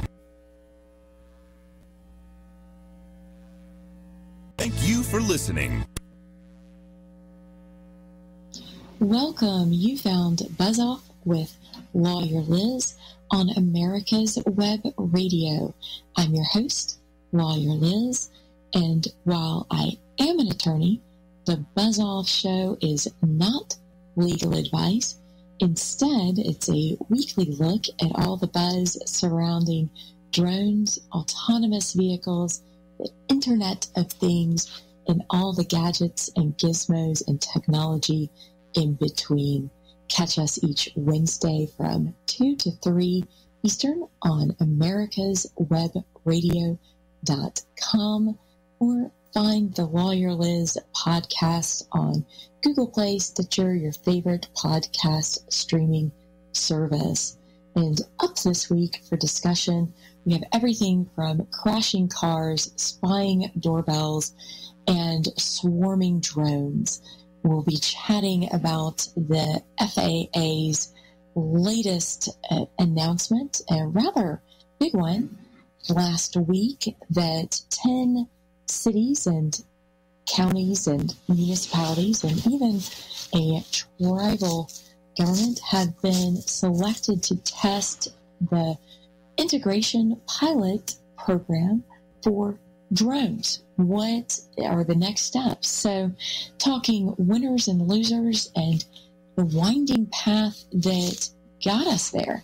That how did we go from flying radio-controlled helicopters, airplanes on airfields as hobbyists to now testing how to everything from shipping and mosquito control with the FAA's UAS IPP. We'll be joined by Patrick Egan, a long-time industry expert on autonomous vehicles, a RC hobbyist himself. As he shares, he's been working with drones for a little over 15 years and advocating for their commercial use since 2004. So Patrick, the editor at the America's Desk for SUAS News, will be joining us. And before then, some interesting news, and can't say anyone is surprised, announcements that perhaps an additional 3.1 million Facebook users' information was leaked or released thanks to a personality pop quiz. And, well, the hits just keep coming. Another area where hits keep coming are, well, now Amazon's Ring, but the Ring doorbell. We've highlighted previously some of the concerns with that, how Amazon acquired it back in February for $1 billion. Well, turns out, perhaps not a feature, but they were aware this could be an issue. If you log in and someone later changes the password, updates the account information, you're not automatically logged out. And Ring said, well, that's intentional, because by turning off or immediately kicking off someone off the account, or who may be logged in after a password update, well, that would just slow down the app. So instead, as one unfortunate Ring customer found out the hard way after a contentious breakup with a significant other, well, turns out they identified that video was being downloaded surreptitiously, and that the doorbell was being rung at odd hours in the middle of the night. Well, Ring said, sorry, our bad, sent him a new device, but it still doesn't answer the question. Once someone gets into your account, despite your efforts to update, change your login information, they may not be kicked out of or be denied that access to the account information. So troubling. And just a reminder that once you've let folks into the home and opened that access, it's really hard to shut it off. Another thing that is somewhat troubling, and I'll talk about allowing access, how do you know when you're talking to an AI bot? Well, when you're on a website and the chat bot pops up, it can be a great feature. When Google demoed their latest AI phone feature, well, it sounded a little too human in making the reservations. They said, don't worry, they will be identifying as you're speaking with a bot or AI feature, but at the same time, it may be able to handle some of the tedious calls if I could just have the AI bot handle that for me. In either case, making a reservation at a restaurant and ordering takeout food for me is still a very painful process. Well, one of the other interesting things that has been coming out of a New York Times story was looking at a Mississippi county sheriff who, well, they were taking advantage of information or services and prison contracting software that allowed or permitted pinpointing locations of cellular devices. And in this case, it would allow law enforcement to pinpoint location. Well, as everything that started off with good intentions, perhaps good intentions, but it all goes back to the data, the marketing, how people are making the money. And what was originally used for enabling marketers to push out advertising or content directly related to where you were located. Well, of course that has been taken and used for a different purpose. And Securus Technologies allows you to provides that location data for law enforcement. Well, they're supposed to provide that or require a warrant before doing so. What they haven't done is, it turns out, they haven't checked for those warrants or confirmed that they were valid. So what happens is, New York Times story, this Mississippi County Sheriff, they were abusing that and looking up location information for people they weren't supposed to. And now, of course, Congress is getting involved. Senators are requesting additional information. And we'll see how that goes. But just another reminder, too, that when you talk about the Facebook and the analytics and all that data and all this information, really it gets down to where marketing and where the money's being made and how that technology and how that information, how those uses are now being repackaged and used for other projects and other processes. Another thing that caught my eye this week was via MIT and the information.com that we're getting some more information about the Uber crash, fatal Uber pedestrian crash back in March out in Arizona, that Uber and the NTSB are still conducting their investigation, but some of the information that is coming out is whether the software and whether Uber's sensors actually did detect the pedestrian moments before the crash, and whether it chose or it selected not to stop the vehicle, not to react. That the fear initially was, how do you allocate or how do you allow for false positives, that sensor detects perhaps a plastic bag coming in within range, and you don't necessarily need to stop for a plastic bag. Well, plastic bag and a person are entirely, completely different objects, as well as risk factors, and not to mention, well, it's a human person. You need to stop for a person. But the software and sensors were being tested really to create a smoother ride. And the question is whether that decision or the analysis was related to testing and the feature of providing that smoother ride and allowing for and adjusting for false positives. Well, it'll be interesting to see how that report comes out. But one of the other things that dealing with technology and kind of adjusting for things is with drones.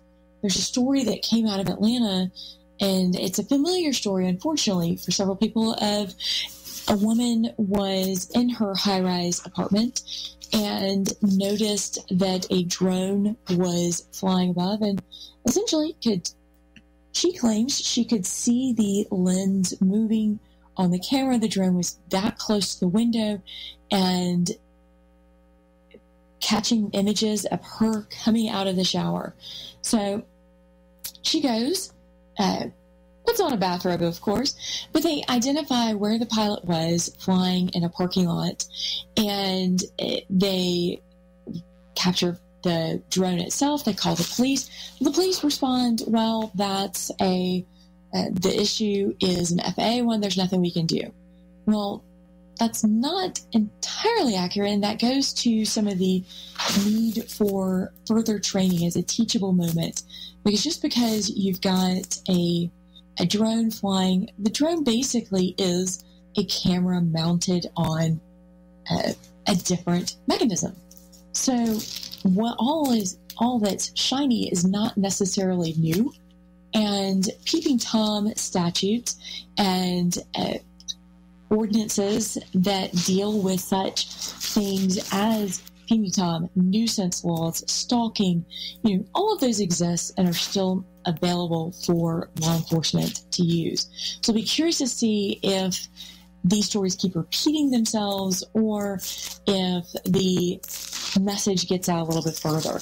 But talking about message getting out, kudos to Georgia Governor's deal for vetoing the bill that was considered an anti-hacking, but really would have chilled computer research and information security across the board.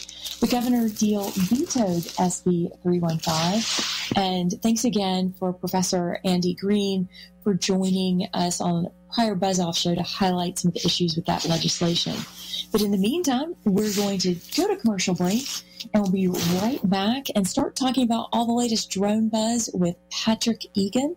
You're listening to Buzz Off with Lawyer Liz on America's Web Radio.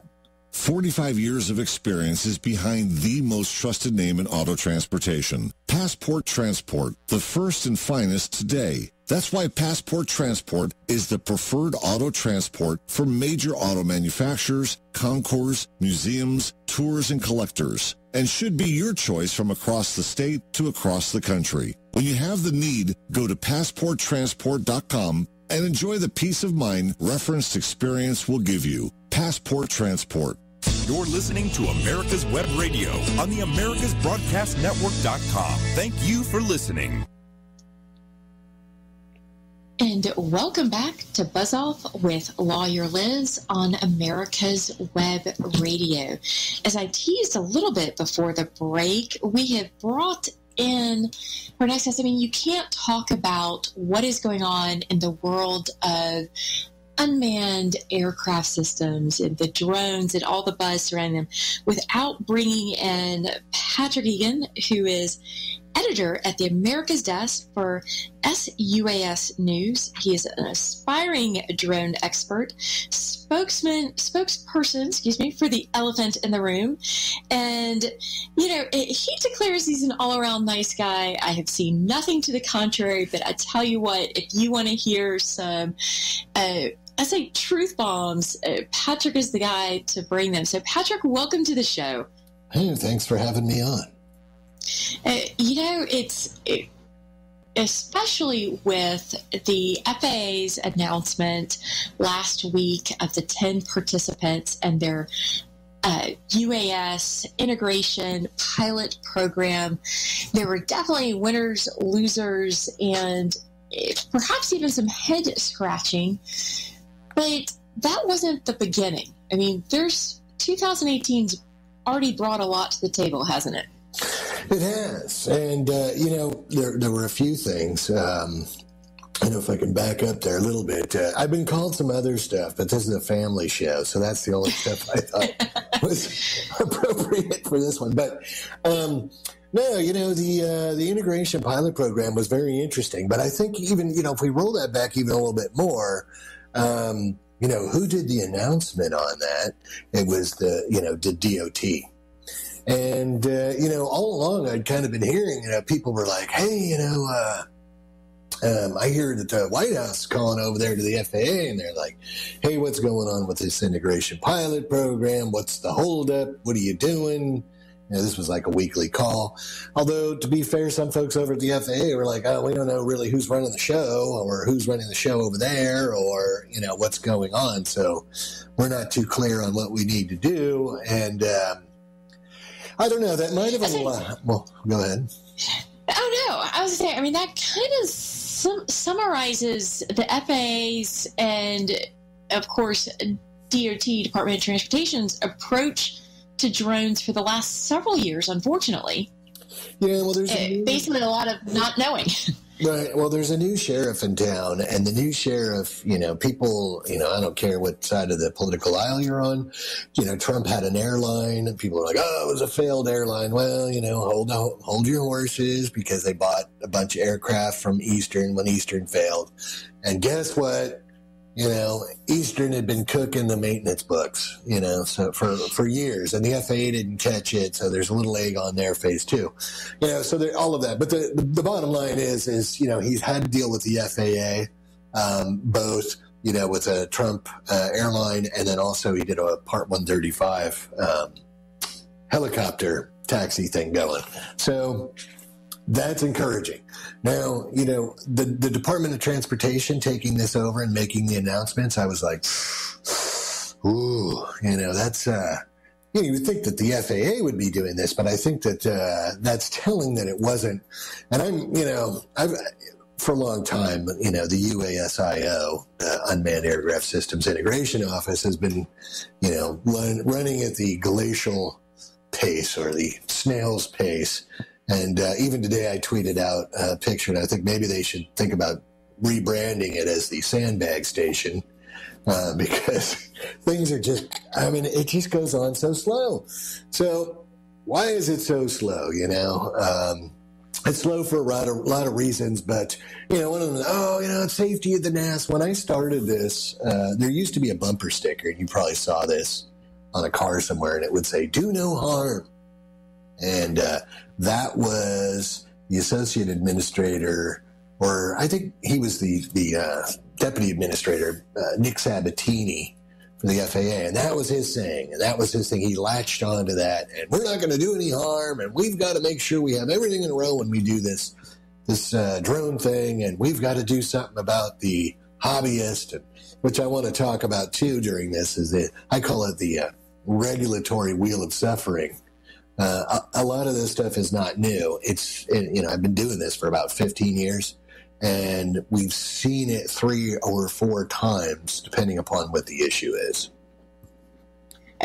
Exactly. Well, and the AMA folks are quick to point out that RC aircraft, if Marilyn Monroe can work at a drone factory during World War II, some stuff has changed, but a lot of it hasn't. So it's surprising to none that, as you've pointed out, it's all new, but it's not. No, and, if we go back into the Wayback Machine, we could go way back to the 80s. They came up with AC-9157, and, the radios were getting better. Technology was getting better. In the late 80s, I got into RC glider flying because, you could use batteries to fly gliders and whatever else. And so, the technology was coming along, and you could start, doing it let's say, off of AMA fields, like the glider thing, you know, or even if there was a big field around, you could go fly a gas plane, which was harder, whatever else. You didn't have to have the AMA. So not everybody in RC has been an AMA member. The AMA, I have a lot of respect for the AMA. They were on the small UAS ARC with me, and Rich Hansen was the head of the hobby group, which, you know, I love committees and conference calls. You probably love conference calls. Oh, yes. You know. Always. Who doesn't? Death by conference call. You know, well, that was another thing that kind of started my frustration with this whole thing. But anyway, the deal is a lot of things were assumed, and we know what happens when things are assumed. A lot of things were saying that, oh, you know, we got to get a handle on this hobby thing. Congress had a hearing. They brought the hobby or the AMA in, and they were like, oh, God, you got to do something about this. And they were like, we don't want anything to do with it. And they also had mentioned at the time we had a group going called RCAPA, which was the Remote Control Aerial Photography Association, which advocated for the commercial use of unmanned aircraft systems. At that time, they were UAVs. You know, they just changed their name from remotely piloted vehicles or aircraft. Or these things go through a name change every so many years. You know, now we're on to drone. And... yes, that's how long this has been going. It's been going for a while. And then kind of fast forward, you had the FAA put the brakes on everything and said, and Congress put the brakes and said, let's get, FAA come up with some rules. Well, and yeah, but I mean, when are you talking about the arbitrary policy clarification in 2007? Exactly. Or, then we kind of go back, as you said, nothing is old, nothing is new. Kind of getting to where all of a sudden in 2016, we have Part 107 and Part 107 comes out and it's going to solve all the problems except it created more than it solved, perhaps? Well, this goes back to the Ark again. Noah's on the Ark, and I told them, I said, they didn't know. They had no idea. Nobody knew what was going on as far as the hobby is concerned, what people were doing commercially with, what you want to call drones now, basically remote control aircraft. And then that horse pucky, that there was no autopilots or aids or whatever. That's just not true. That was happening in the early 2000s. But on the Ark, I was like, hey, you're a lawyer, right? And I'm not going to hold it against you. Oh, you're too kind. Because you're a nice girl. Kind. I hear nice things about you. Well, lawyers are usually responsible for all the bad things. We are the purveyors of no. So. Well, either that or, it's like the insurance guys, they start talking about all the rules and you're like, I got to get out of here, because there's too many rules. So lawyers do the same thing. Exactly. That's your job. But, I said, hey, you can have whatever rules you guys want. You can do whatever you want, but the third leg of the chair is going to be enforcement. And if you don't have enforcement, you are going to have a situation. If you don't have something you can enforce, then just forget it. This thing's going to get away from you, which I had already said with the policy clarification in 2007. Now, during the Ark, I got together with ALPA and AOPA and came up with an under 4-pound exemption. Very small envelope, blah, blah, blah. I said, if you give most of the people somewhere to go, and it's easy, and they can't get into too much trouble, they will gravitate towards that. And then you won't have anything, let's say, outlandish to enforce. Well, because that's sort of where we had evolved, too, is that everything from a micro drone, what can fit in the palm of your hand and is a lot of fun annoying siblings with. Let's say, for example, not that I've done that, definitely have, to up to 55 pounds of really a heavy-duty search and rescue type drone, but everything is getting treated as if it's the same And the users, there is some distinction between, all right, are you doing this for business? Or are you doing it for fun? But that's a great line. A good lawyer can get you through that. Yeah. So it sounds like you were trying to be the voice of reason. And as with politics and government, you didn't quite get the resounding answers you were looking for with that. No. Unfortunately, a lot of stuff did get in there. They did listen to some things. And then, when that came out and it hit the Federal Register, I even replied to that. Me and Gene Robinson wrote on behalf of our CAPA and said, the 55 pounds and 100 miles an hour is a little beyond, my comfort zone, because that's a missile. But, hey, we'll defer to the FAA. They're the experts. Go ahead. You do whatever you want to do on that one. I don't believe even now, without having a practical test, that doesn't even make any sense to me. I don't get it, especially if you're going to do this commercially. The other thing is there were mistakes made along the way, and I don't know if you, have heard me, whine about this. I was going to say, which if folks want to go back, and we will have to give a shout out, you've had some great insights both with the website as well as your personal kind of Twitter feed on really pointing out, going, come on. I almost picture the impatient, not teenager, but rolling eyes going, you've got to be kidding me. It goes over well in meetings. I'm like the star. People are like, but it's absolutely true, because you've been pointing out every step of the way as you noted, from 2007 on, and we're going to pick up after this commercial break, but really it was all building up, I kind of feel like, to this IPP announcement. And I admit, I breathlessly was waiting. I'm like, ooh, Patrick's going to have something good. He's going to have something good. Here it comes. Here it comes. So with that tease, we'll be right back after this commercial break on America's Web Radio. Your auto love and investment demands the best, and for 45 years, Passport Transport has been meeting those demands. From manufacturers to the one-car collectors and all other facets of the auto industry and antique auto hobby. The first and the finest with unequaled service and peace of mind. Passport Transport, your auto transportation company. Contact PassportTransport.com with your need today. Passport Transport. You're listening to America's Web Radio on the AmericasBroadcastNetwork.com. Thank you for listening.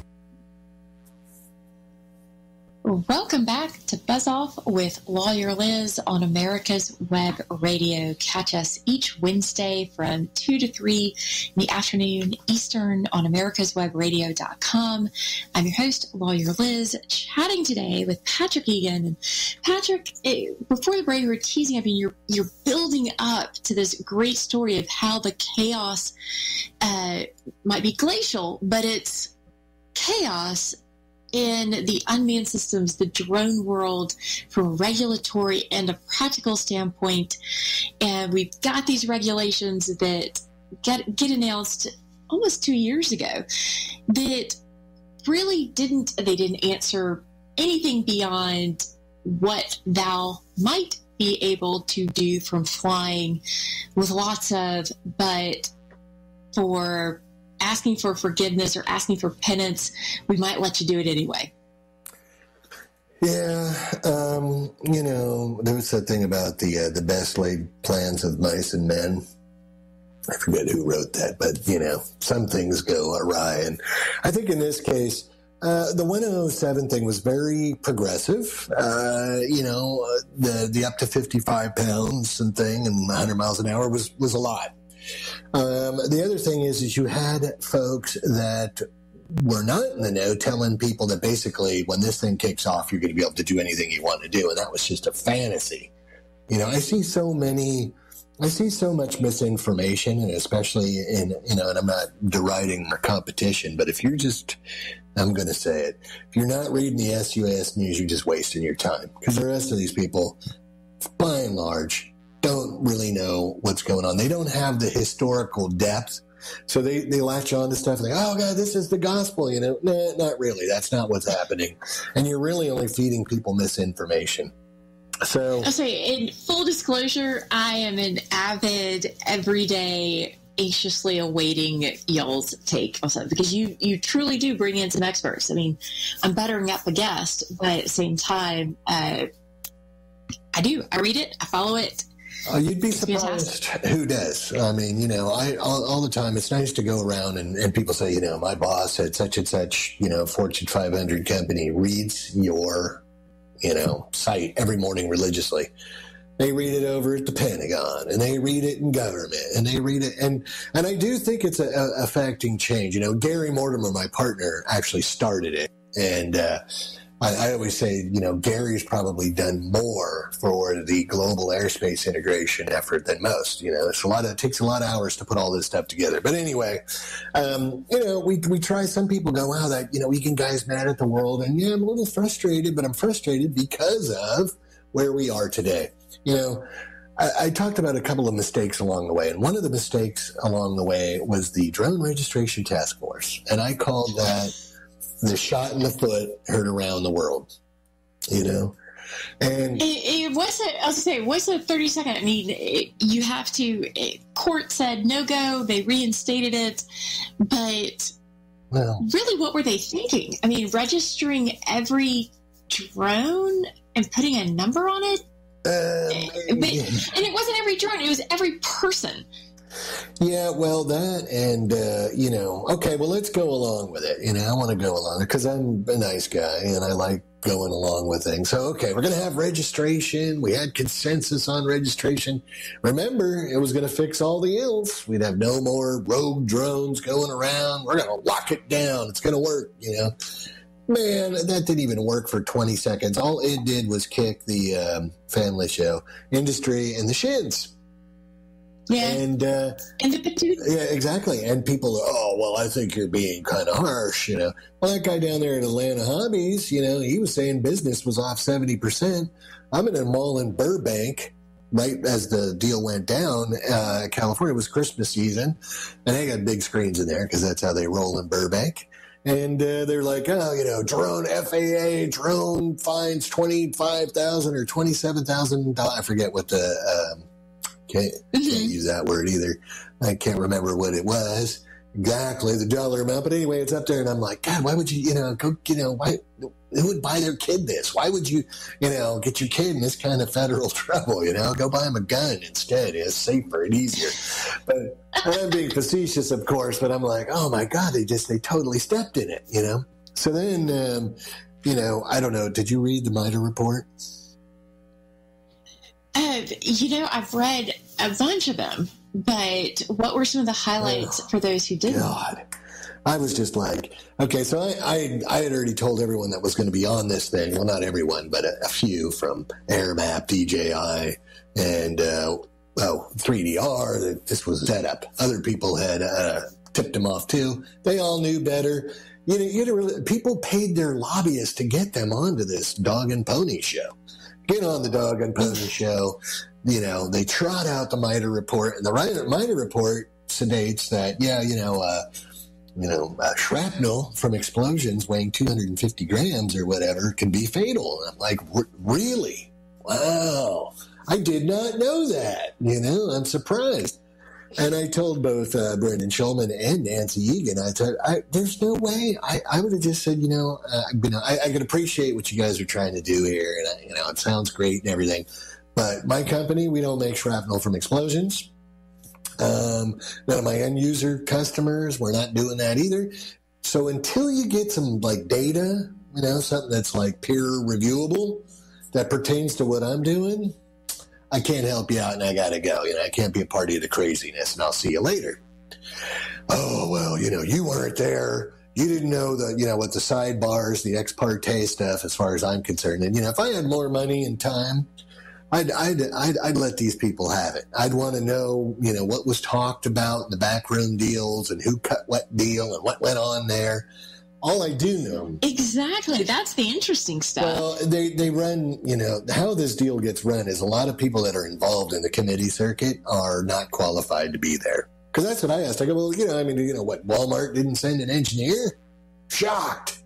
Then they talked about the abbreviated, injury scale. And I'm like, oh, great. So we had a physician on the committee now, and then we have a physician, and they're going to describe what all of these injuries are going to be. And you can, well, no, not really. I said, okay, well, who's qualified to make the call on that?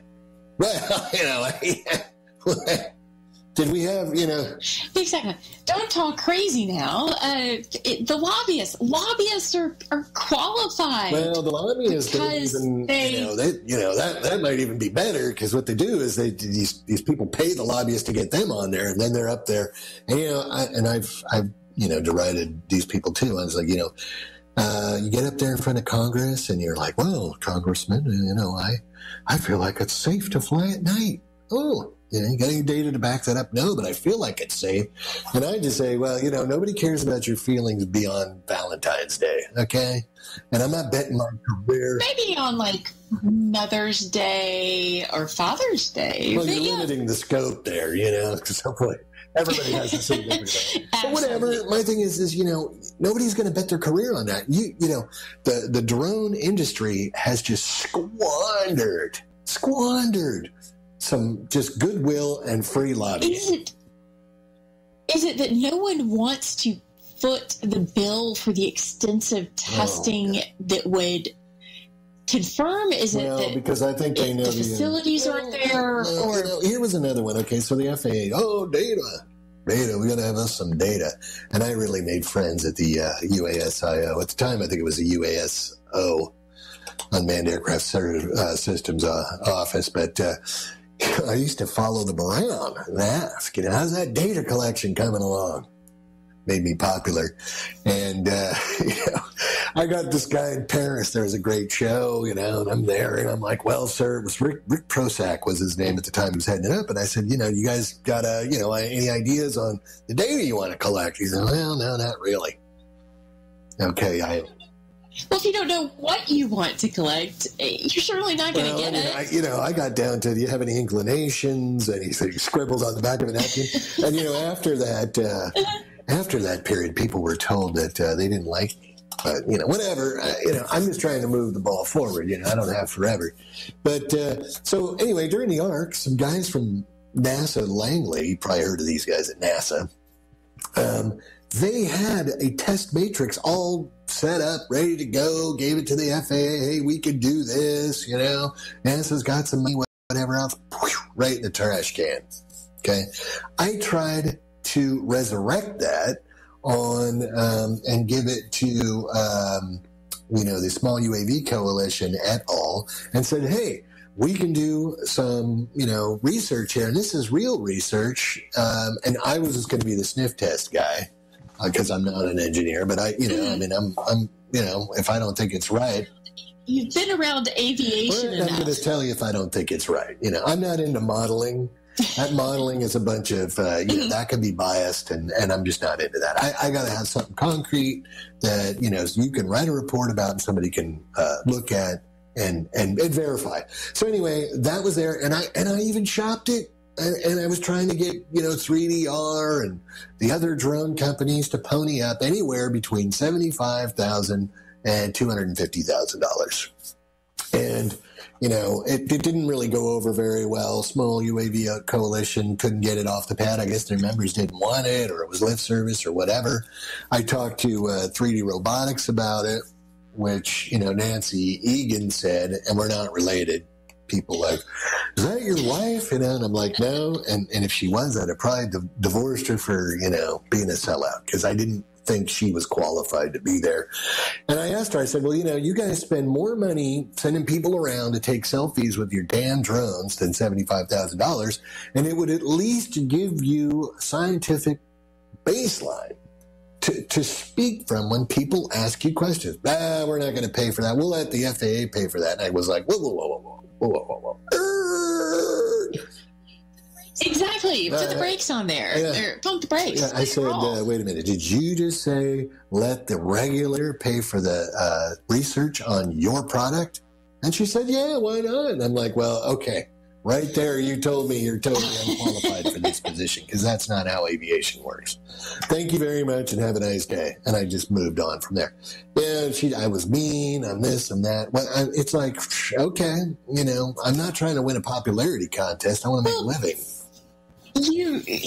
It's kind of like as they train new lawyers getting ready to go into the courtroom, don't ask the questions that you don't already know the answer to. You don't want a regulator coming in unless you have already messed around with it, that you already know where it's going to go, so that if they get off kilter, you can point out, hey, whoa, this is not the answer you should have gotten to because you forgot about this, and this.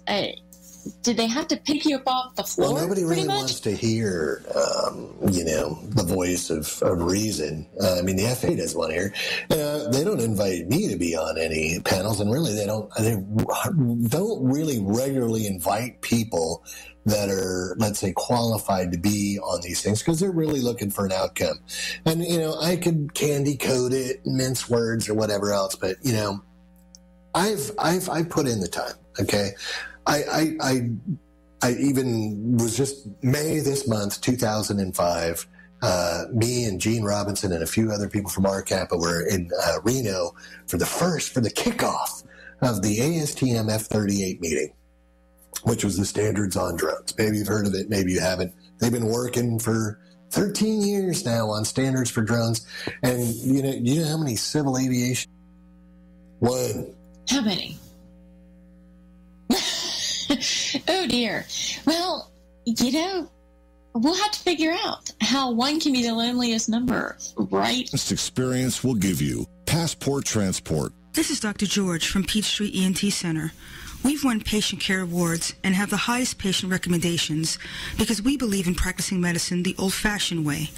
Practicing good medicine is based in listening to the patient and making a care plan that is individual. The best medical care is given when there is a strong doctor-patient relationship built on mutual trust and respect. At Peachtree ENT Center, we believe in taking care of the whole patient because healing is more than writing a prescription. Whether you have problems hearing, have frequent throat or sinus infections, from the time you call our office and speak to a real person, you'll be treated as an individual and not as an ailment. During your visit, you will not be rushed, and all your questions will be answered. When possible, natural treatments will be recommended to fix the problem.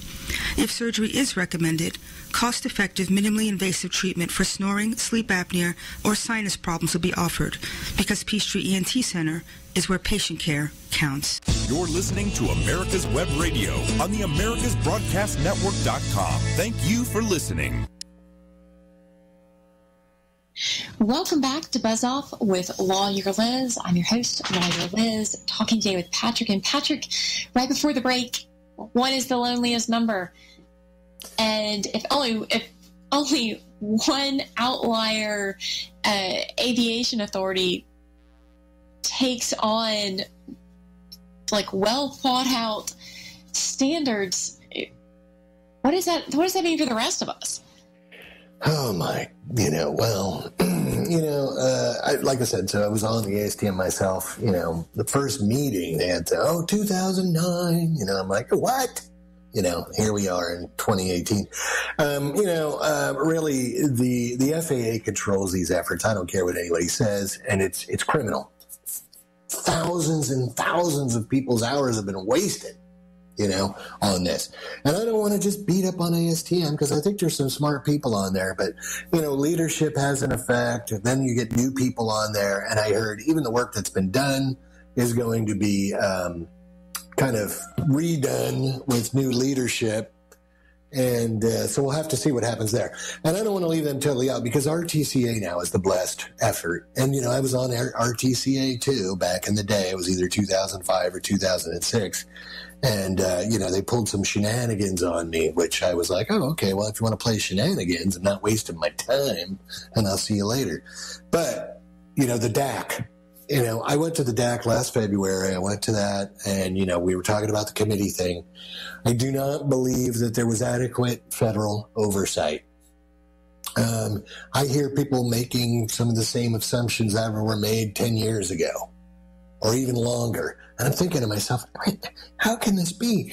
You're making these assumptions and you still don't have any data to back up any of this craziness. So you're just groping in the dark, feeling around, coming up with ideas. And, it looks to me, it appears, I'm not going to, we don't want to cast any aspersions on anyone, but it would appear that the more money your company has, the more outlandish your ideas can be. And then people go, oh God, that's a great idea. Don't put spectrum in there because we're going to use light, And I'm like, why did somebody miss physics class? That, and there's just been so many, I've had conversations at work with folks, and not to really, but the just general lack of knowledge. So how is your drone going to communicate to the ground station? Is it Wi-Fi? Is it cellular? Is it GPS? Tell me how are you going to smoke signals? And it was like, no, it doesn't do that. I was like, I give up until you can tell me how. You can't operate here. Right. And it's, is it secure? Don't, and then you get into certification. Oh, yeah. And that's if you want to ruin the party. So what's the certification plan? What? Oh, yeah. What are you talking about? If you think you're going to be, flying over people and beyond visual line of sight without, some DO 178 certification, what's that? Exactly. So, and that's kind of where we've been left with all these committees to committee, cyber the cybers. We kind of led up to this past October where, understandably, as you alluded, the administration kind of said, whoa, we need an answer. And so, it's not going to necessarily come from the federal side alone. Let's partner up with and let's look to some of these state, local, and tribal governments and private industry. Was that the right approach to take when the IPP was announced? Well, I think it's a direction that we could take. I mean, just to finish on the DAC thing, the reason you have all this craziness going on is because they're doing it in private. And I don't care what anyone tells you over there. This was another, Egan guy's mad at the world, he's an Eeyore or whatever. The stuff that I say, it comes true. The stuff happens. I told them, and I was going back and forth with the FAA, the legal counsel, that there needs to be more sunshine on this process. There needs to be more public involvement. Oh, no, I'm like, I don't think this, there's the FACA Act, there's government in the sunshine. I went back and forth with their head counsel for weeks, and I'm not an attorney. I do own a drone, okay? Okay, do you play one on TV, though? Have you stayed in a Holiday Inn? I have, and I think what I'm going to do, instead of having a diploma, I'm just getting a picture of a Phantom 3, and I'm going to put it in the diploma frame, and I'm going to have that on the wall. When someone's asking me about astrophysics, I'll go, here's my qualification right here. Anyway, the thing is doing this in private breeds this kind of problem. And they kept telling Congress, we got to wait for the DAC, total craziness going on. Now, you were out, and this is something that relates to you, and I know we're getting off track, but you were out at SFO, were you not? Oh, yeah. Okay. Yeah. It's a pretty substantial airport, right? Absolutely. Okay, so WAPO writes a couple of articles about, same thing I'm talking about, daylight in the process and everything else. And here's the guy on Task Group 1 who's the lead on Task Group 1. Mayor of San Francisco wrote a letter. The guy that came there and met at the meeting that I was at was the guy that runs SFO. And the guy that's running the number one task group, or task group number 1 in private with no notes and no nothing, is saying that he knows better on how to run meetings and what the rules are and what's inclusive. So we're having a meeting to debate the meeting. Well, let's just say the mayor of San Francisco is like, we don't feel like this is a consensus and it's inclusive. What we feel like here is this is a railroading. And the person that was running the task group was like, oh, no, everything's fine. They don't know what they're talking about. Hey, yeah. Oh, okay. I'm going to listen to this guy. He's a representative from a Chinese toy company over the guy that runs, San Francisco or SFO. It's not even insulting. It's absurd. And that someone over at the FAA wouldn't pull him over and go, dude, you lose your marbles, or even the RTCA, should have said, hey, man, what's going on here? So, and that's been certainly, it's not it's taking the ownership and just saying, this has to happen. This has to occur. So when the White House essentially steps in and says, all right, we're going to kickstart some stuff. They announced this. It was a tight turnaround. And what do you think, people scrambled to put these teams together and had a couple of months over Christmas and Thanksgiving holidays. Should the first sign have been that it was coming from the White House, like the announcement or a directive rather than the FAA itself? Yeah. Although there had been other things going around behind the scenes, Politico alluded to it, where the guy from AVSI was writing letters that this is never going to work and we need to do this, and then calling people up and telling them something different. I mean, it turned into a circus. I think what you had over at the White House is they were like, you know what, you just got to stop the craziness and we got to do something. Now, fast forward, I'm not really a big fan of the pilot program. And people are like, oh, God, why aren't you? Yeah. Because I think it should be all over the country. Well, what does it do that in some cases you actually can't already do? Well, you just haven't. It gives certain people a financial advantage. I'm going to tell you that right now, because that's what I think it does. So, again, I think we've become a country that's kind of forgot that we're the United States and we're all together. And I think it should be everywhere. This idea, but, people have got themselves all lathered up with Lance and UTM and all the rest of it. And Lance, I don't know why they even have Lance. We already have flight services.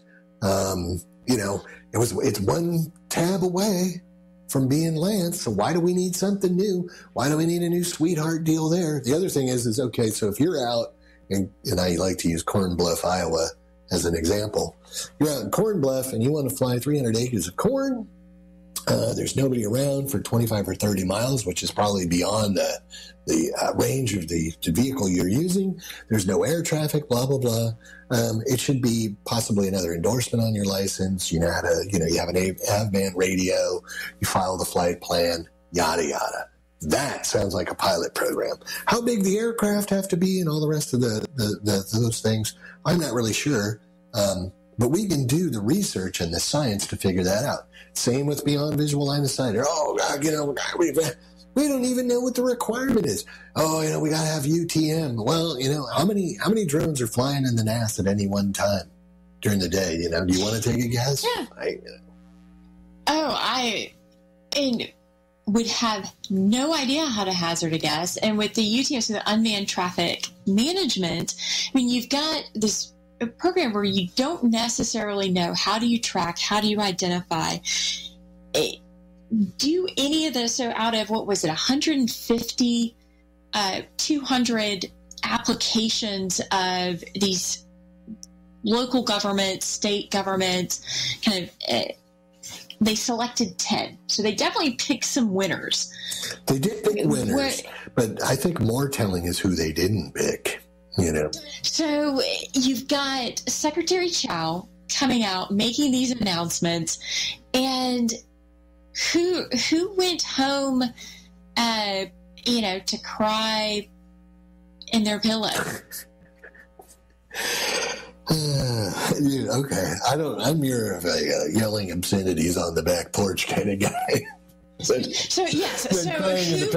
cursing and shaking their fist? Exactly. Yes, and so because I was saying we've got 2 minutes left on the show. Give us the highlights of who did you think? Who were you absolutely convinced was going to be there that you did not see in one of these teams? Oh, Amazon, of course, New York, DJI. I think it's very telling. I think the worm is starting to turn on the committee. The committee darlings did not win. New York has got tons of horsepower, tons of money.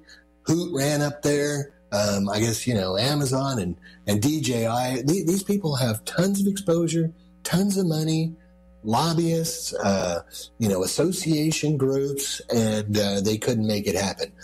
I do think, I did hear that certain people were let go from these companies. People are losing their jobs, and rightly so. I'm sure they thought they had it in the bag.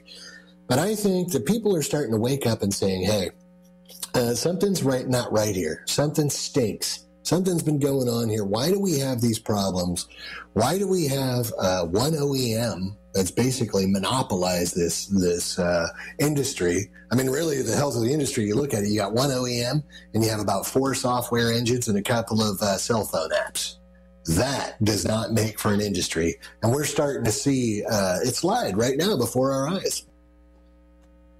Well, and when you look at, there was, one company that did pop up in, 6 of the 10, and that was kind of the biggest commonality, but they provide kind of those mapping services. I mean, as you noted, some of the folks who weren't there, I was just as surprised, but you did a great write-up on this, and so I want to make sure we can get this plug in to find the website, suasnews.com.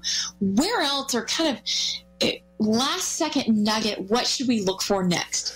I think we're going to also see some other people get waivers and stuff come out of the UASIO. It'll be interesting to see what people do with the integration pilot program. Again, there's no federal money that I know of, but really the science still needs to be done. You can't really start even asking questions until you know what the baselines are. And my thing is the baselines is how many of these actual flights are going to be done a day?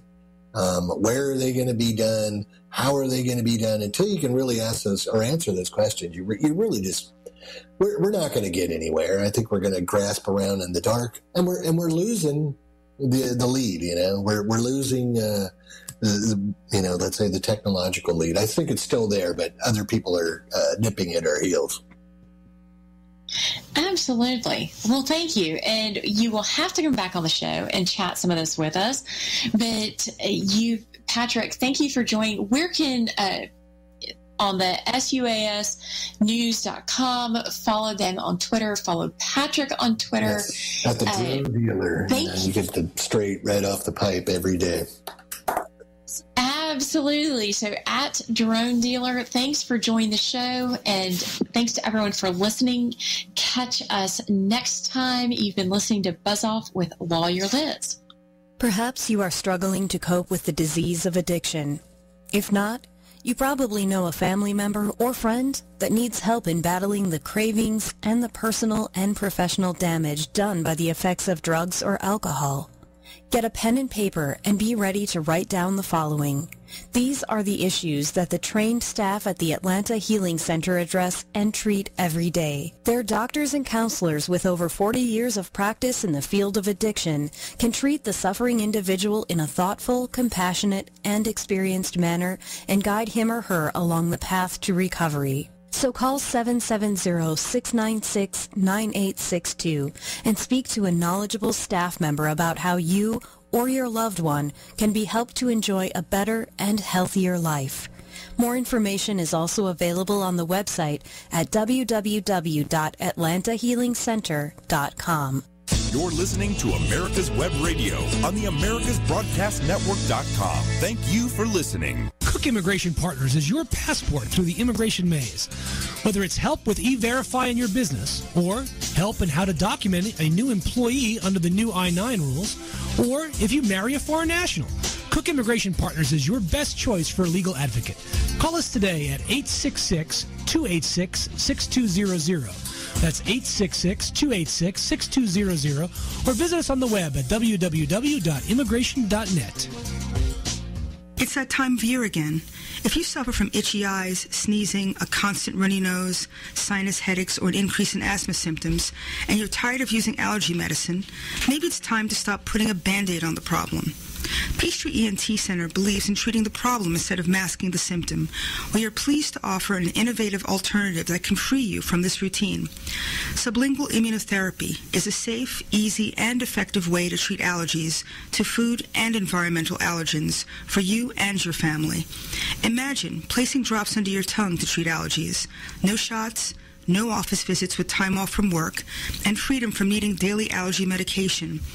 Just think, next year, you can actually enjoy being outdoors. About an hour of your time is all it takes to change the quality of your life. Remember, Peachtree ENT Center is where patient care counts. You're listening to America's Web Radio on the AmericasBroadcastNetwork.com. This power is to...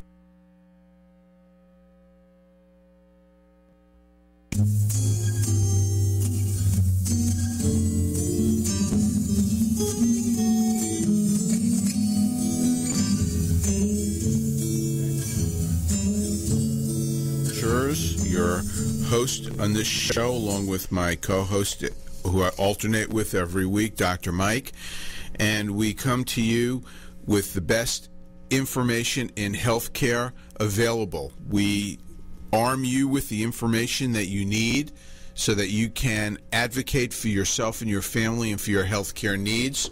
We share the conversations that doctors have amongst themselves in doctors' lounges all across the country. We give you the inside information and the scoop on healthcare topics that you have a hard time reading about or finding out about. So thank you for tuning in and listening.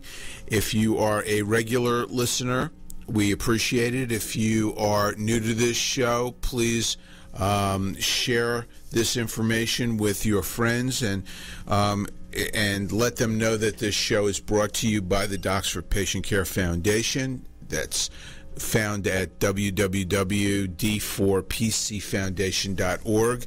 The Docs for Patient Care Foundation is the only physician-led healthcare think tank in the country.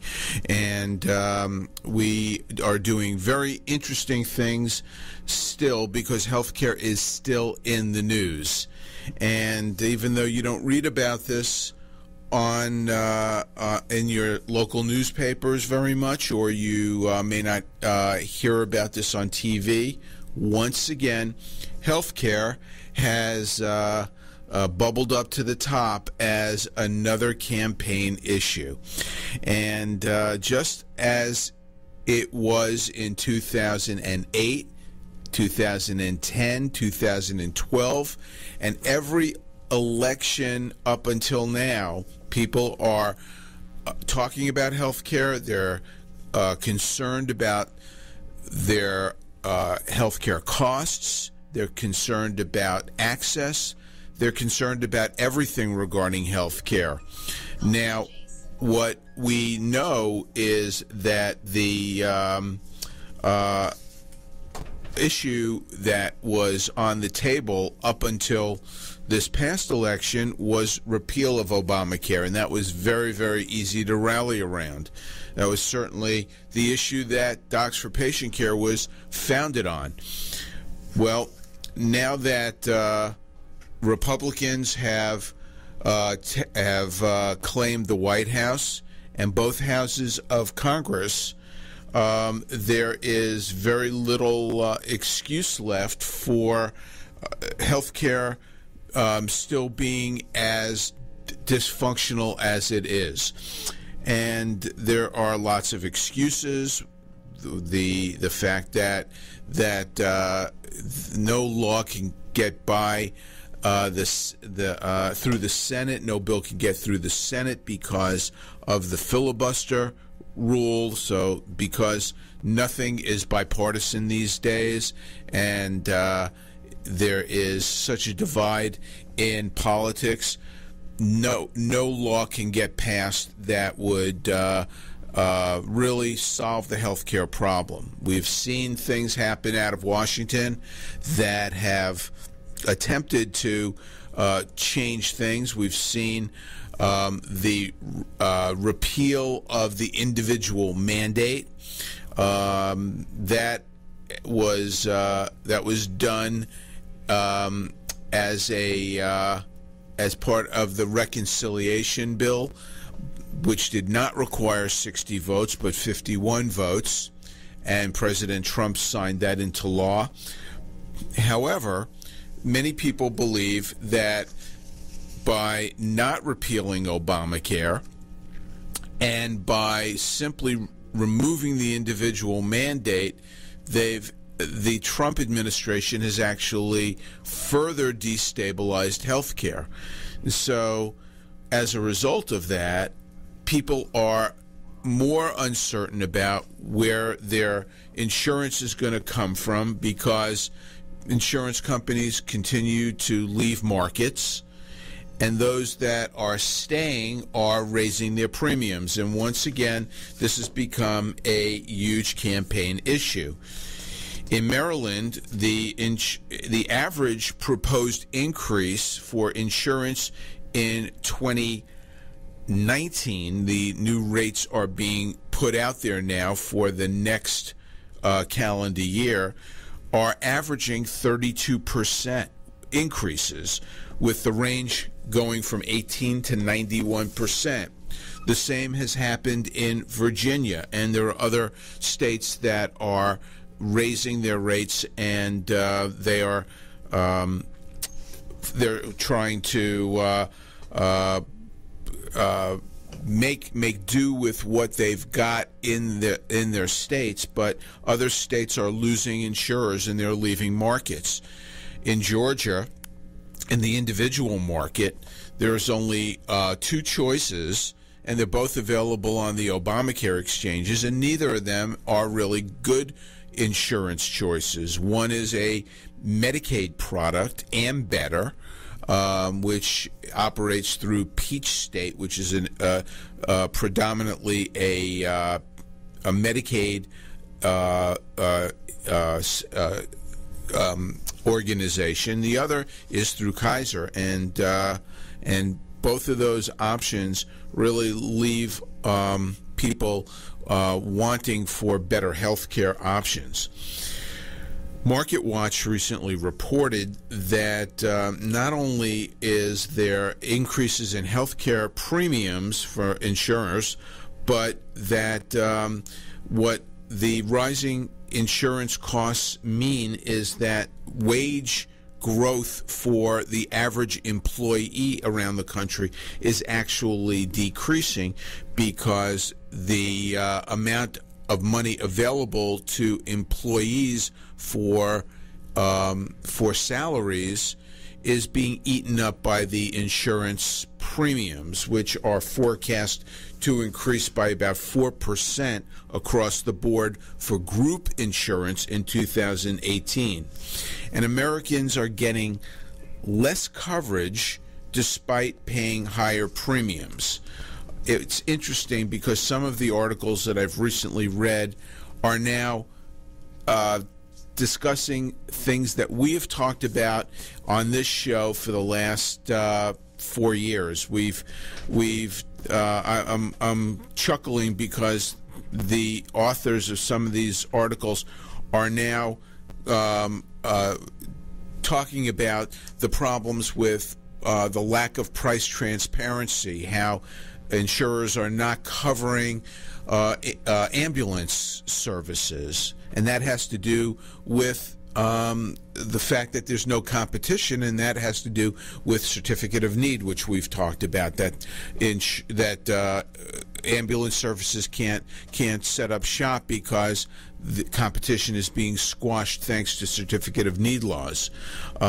These authors are also writing about their experience at the hospital level with colonoscopy and not being able to know how much their procedures are costing. And again, we've talked about this so many times I can't hardly remember. But what was really interesting was that the theme of many of these articles fail to really grasp the real problem, which is the cost of healthcare is so darn expensive. It's not the insurance companies playing shenanigans as much as it is the hospitals and the high cost of health care for services that should cost significantly less than it is costing people right now.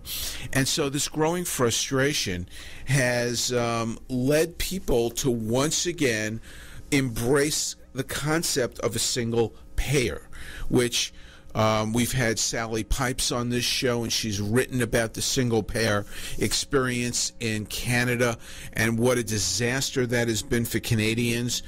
Yet people are so frustrated with healthcare right now that a new Washington Post Kaiser poll found that 51% of Americans favored a single payer.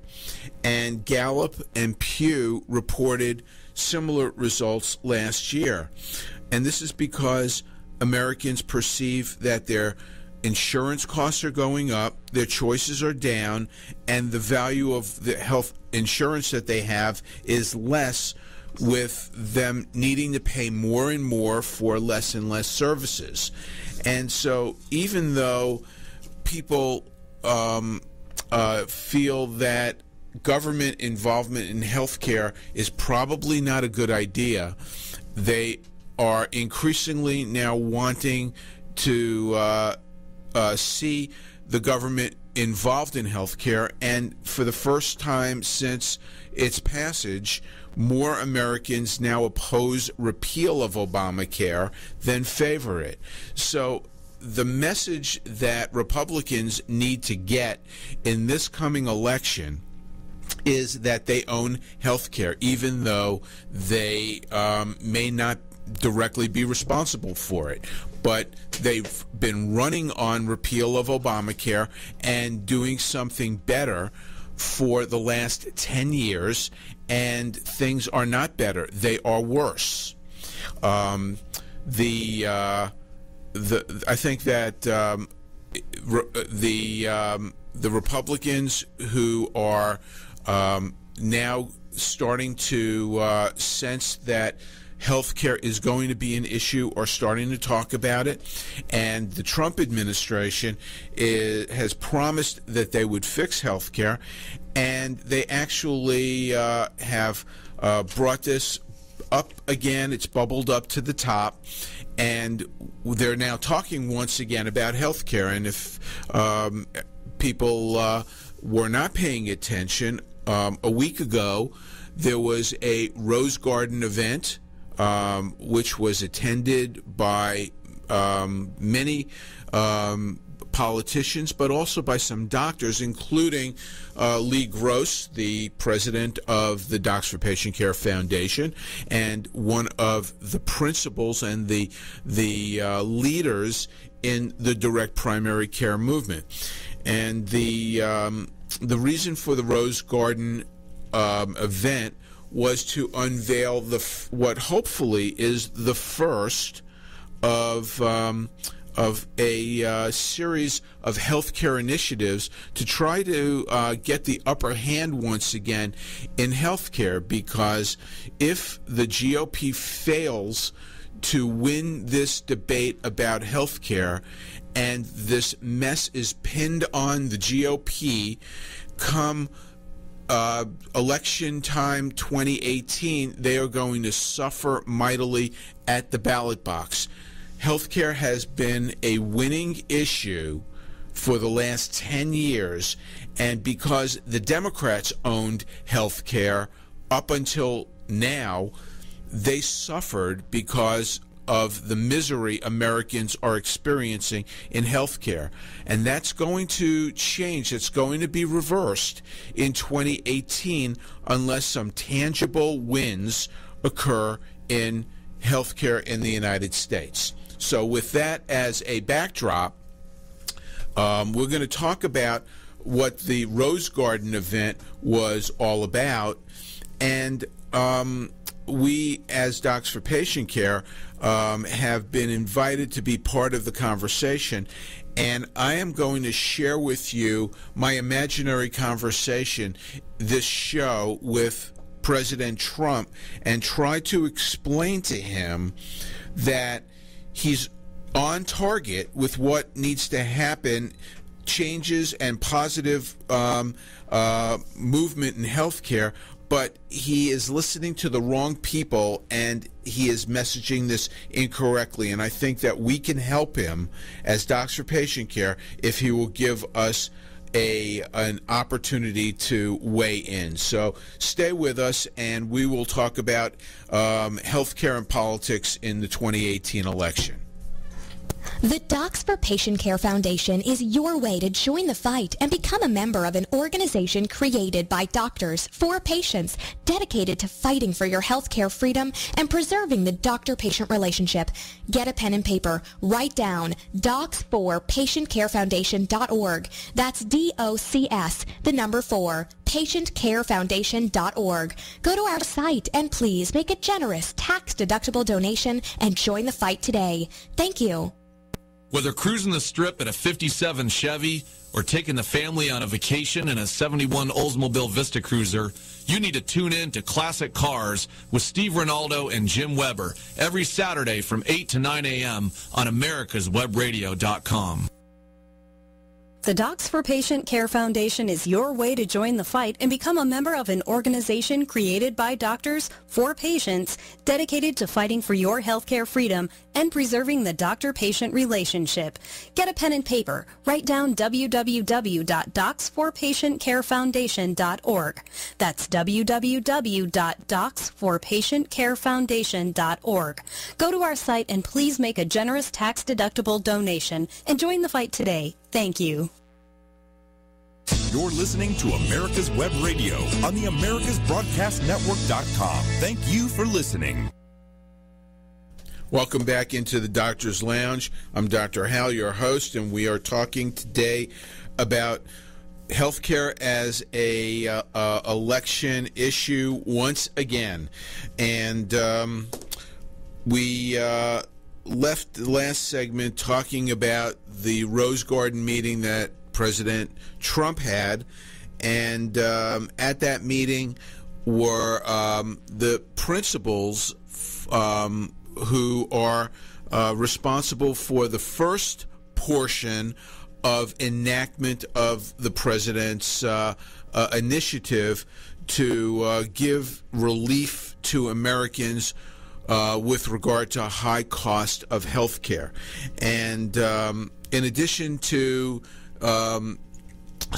Secretary of HHS Alex Azar, were the Director of the Center for Medicare and Medicaid, Seema Verma, as well as the Secretary of the Food and Drug Administration, Scott Gottlieb. And there is a plan in place to try to start to get control of the high cost of health care by attacking the drug issue, which is a huge issue. In attendance was Lee Gross, the president of the Docs for Patient Care Foundation, and he spent the day in Washington talking to a number of people who hopefully will be interested enough to invite Docs for Patient Care people back so that we can go over some of the real items or other items that will positively impact health care and give Republicans the upper hand in 2018 when it comes to messaging solutions for health care. But what happened in the Rose Garden was interesting. President Trump decided to begin the effort at tackling the high cost of health care by looking at the problem with drugs. And this is a big challenge. There are 4 major problems in the drug market. And the first has to do with the fact that drug manufacturers have rapidly increased the list prices of drugs over the last several decades, sometimes doubling or tripling, or in the case of some of the drug companies where they have purchased a drug which is an orphan drug, increasing the cost of the drug by as much as 1,000-fold, like we saw with the EpiPen.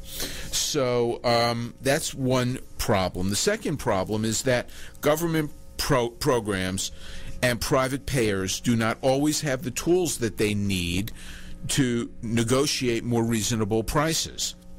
The third problem is that many Americans, especially seniors, face very high out-of-pocket costs for drugs that they need, because the out-of-pocket costs for drugs are typically calculated based on the sky-high list prices of the drugs. So Americans are now paying an enormous amount of out-of-pocket cost for drugs that should not cost nearly what they do. So, for example, in Medicare Part D, which provides affordable drug coverage for seniors, more than 1 million of these beneficiaries are in a phase of the program where their out-of-pocket spending averages $3,000 a year for their drugs.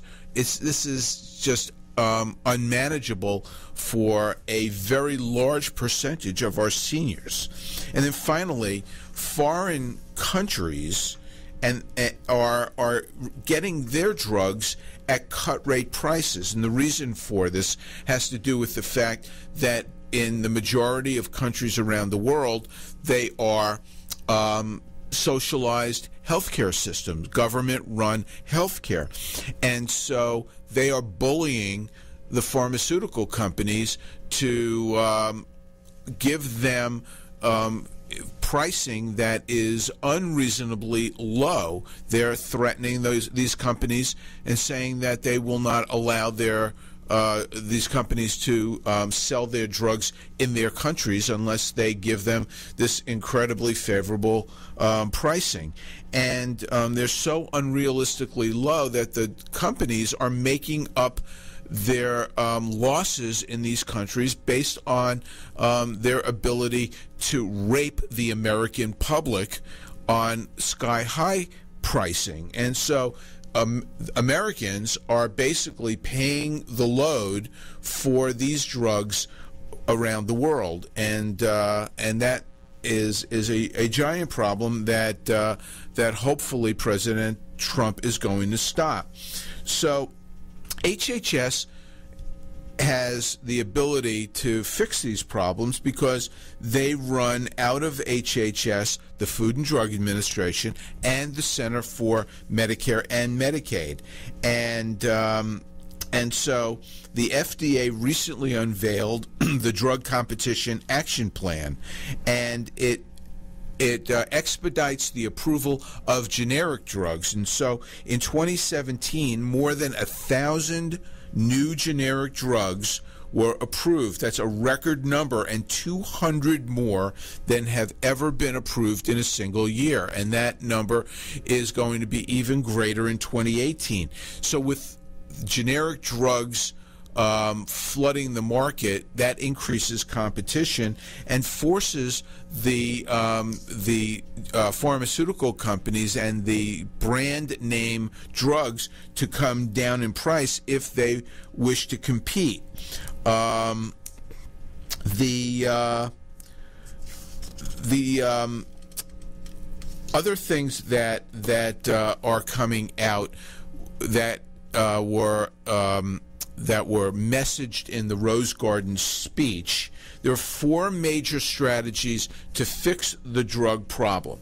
The first is that HHS aims to increase competition in drug markets, and I've just explained how they're planning on doing that. That hopefully is just one of the tactics that they're planning on using. They really gave their 4-part plan a broad stroke approach. They didn't talk about specifics, so we really don't know exactly how they plan to implement these 4 pillars of their plan to drive down drug costs. But the first is to increase competition. The second is to give Medicare Part D, better tools to negotiate discounts on behalf of seniors so that the seniors won't be in a position where they have to spend an average of $3,000 on medications that are vital for them to live. The third part of this plan is to develop incentives for drug manufacturers to lower their list prices. And I think that that's going to these incentives are going to be more of a strong-arm approach, which may have to do with holding the patents that these companies hold hostage or hold them for ransom, and not allow companies to have the longevity and the patents that they have if they're going to continue to abuse the system and charge predatory prices. And then fourth, to develop options to lower patients out-of-pocket spending on drugs. And again, that was a broad approach, generality of what they're planning on doing, and the specifics of how they plan to implement that are not quite clear yet. So the Trump administration has chosen to tackle the problem of health care first by addressing the drug issue. And kudos to President Trump and his team for taking this on, because the pharmaceutical industry is a behemoth. It is a gorilla, one of the three 800-pound gorillas in the healthcare room, and that needs to be taken on. And we know that President Trump is talking about taking away the deals to insurance companies, the second big gorilla in the room. And there's going to be, I hope, some plan in place to make insurance companies more responsible, more responsive to American consumers who need insurance. And I say that because we have talked on this show before that Americans don't really need the kind of health care insurance that we have right now. They need a different kind of health care insurance, and I'm saving that conversation for I think our next show, which I'm going to talk about the alternatives to the current system and what is happening in Atlanta here, a project that I'm involved with Hip Nation, which you've heard about, which does not require traditional health care insurance. And then finally, the third gorilla in the room is the hospitals, and that President Trump has not talked about. And that's where, if I were given the opportunity to be in the room and speak with President Trump and his team, I would try to explain to him why health care is so expensive, and that's really the problem. It's not that insurance is expensive. Insurance is expensive in response to the high cost of health care, not vice versa. And the reason why healthcare is so expensive is because the hospitals have been given the keys to the kingdom. They have been given the great opportunity to control healthcare, and as a result of that, they have abused that privilege. They have raped the system. The $320 trillion healthcare economy right now is being overtaken by the hospitals, which are assuming a greater and greater chunk of that healthcare economy. So if I were in the room with President Trump, I have my wish list of items that I would like to see happen that would give the Republicans the upper hand in health care once again, would give them the opportunity to fix what's going on in health care and change the trajectory of what we're seeing happen, which is increasing costs, decreasing value, reduced options, reduced choices, and this is something that we are seeing happen, and this doesn't. It really doesn't need to be that way, and there is a solution if there is the will to go down that road, and I think that President Trump is the guy who has that will. So I'll have my imaginary conversation with President Trump in the next segment when we get back in the Doctor's Lounge, so stay with us. The Docs for Patient Care Foundation is your way to join the fight and become a member of an organization created by doctors for patients dedicated to fighting for your healthcare freedom and preserving the doctor-patient relationship. Get a pen and paper. Write down www.docsforpatientcarefoundation.org. That's www.docsforpatientcarefoundation.org. Go to our site and please make a generous tax-deductible donation and join the fight today. Thank you. Hi, I'm Dr. Mike Karuchak. Join me and my co-host, Dr. Hal Schertz, every Thursday morning at 8 a.m. and listen to the Doctor's Lounge, where you get a private insight into the conversations that doctors have amongst themselves. Join us Thursday, 8 a.m. every week. The Docs for Patient Care Foundation is your way to join the fight and become a member of an organization created by doctors for patients dedicated to fighting for your healthcare freedom and preserving the doctor-patient relationship. Get a pen and paper. Write down docs4patientcarefoundation.org. That's DOCS, the number 4, patientcarefoundation.org. Go to our site and please make a generous tax-deductible donation and join the fight today. Thank you. You're listening to America's Web Radio on the AmericasBroadcastNetwork.com. Thank you for listening. We're back in the Doctor's Lounge, and thank you for being with us today and tuning in each week into the Doctor's Lounge on America's Web Radio. Our show is brought to you by the Docs for Patient Care Foundation, so please go to our website, www.d4pcfoundation.org, and please support the efforts that we have put forth, including this show and all the other initiatives that we undertake so that we can advocate for you and your family's health care.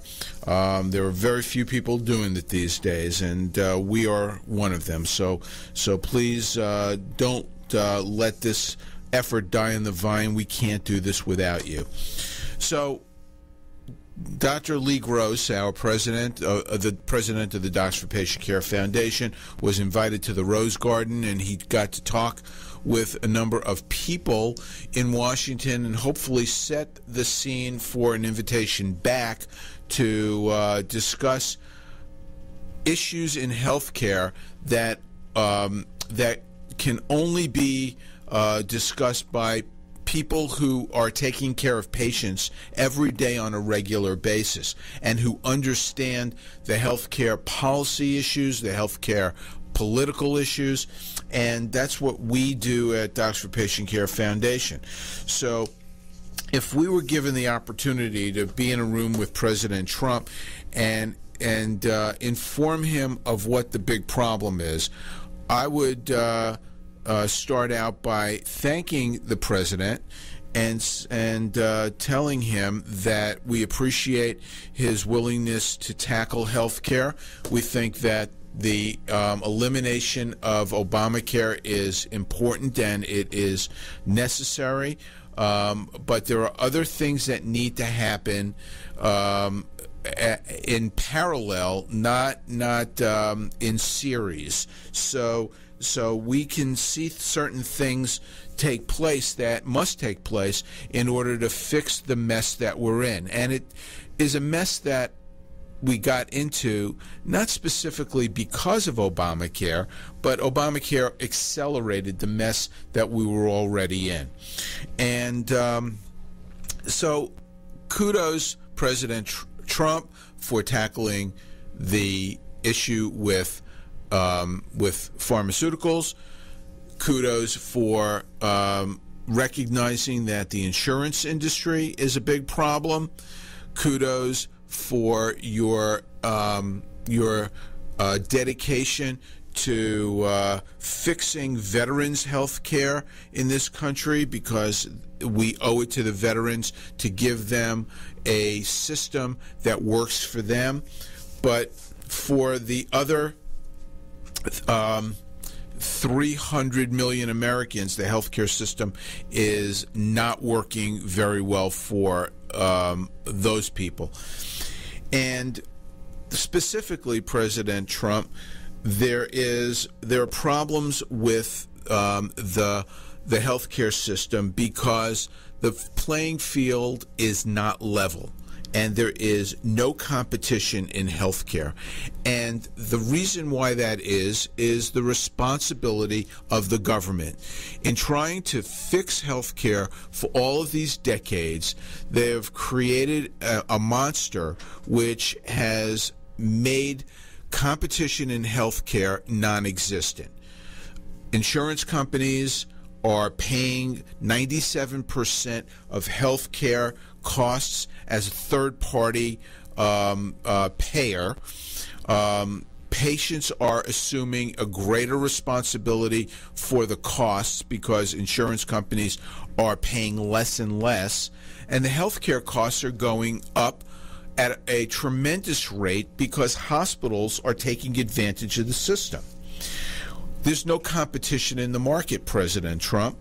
And the reason why that is because 35 states have certificate of need laws. This keeps competition out of the market and allows hospitals to operate monopolies in their markets. If you go around the country to any metropolitan area, the biggest construction projects are hospitals, and they are consolidating. They're buying up, the large hospitals are buying up the smaller hospitals and getting bigger and bigger. And the reason why that is because there's no competing hospitals that are willing to or that are able to set up shop and compete against these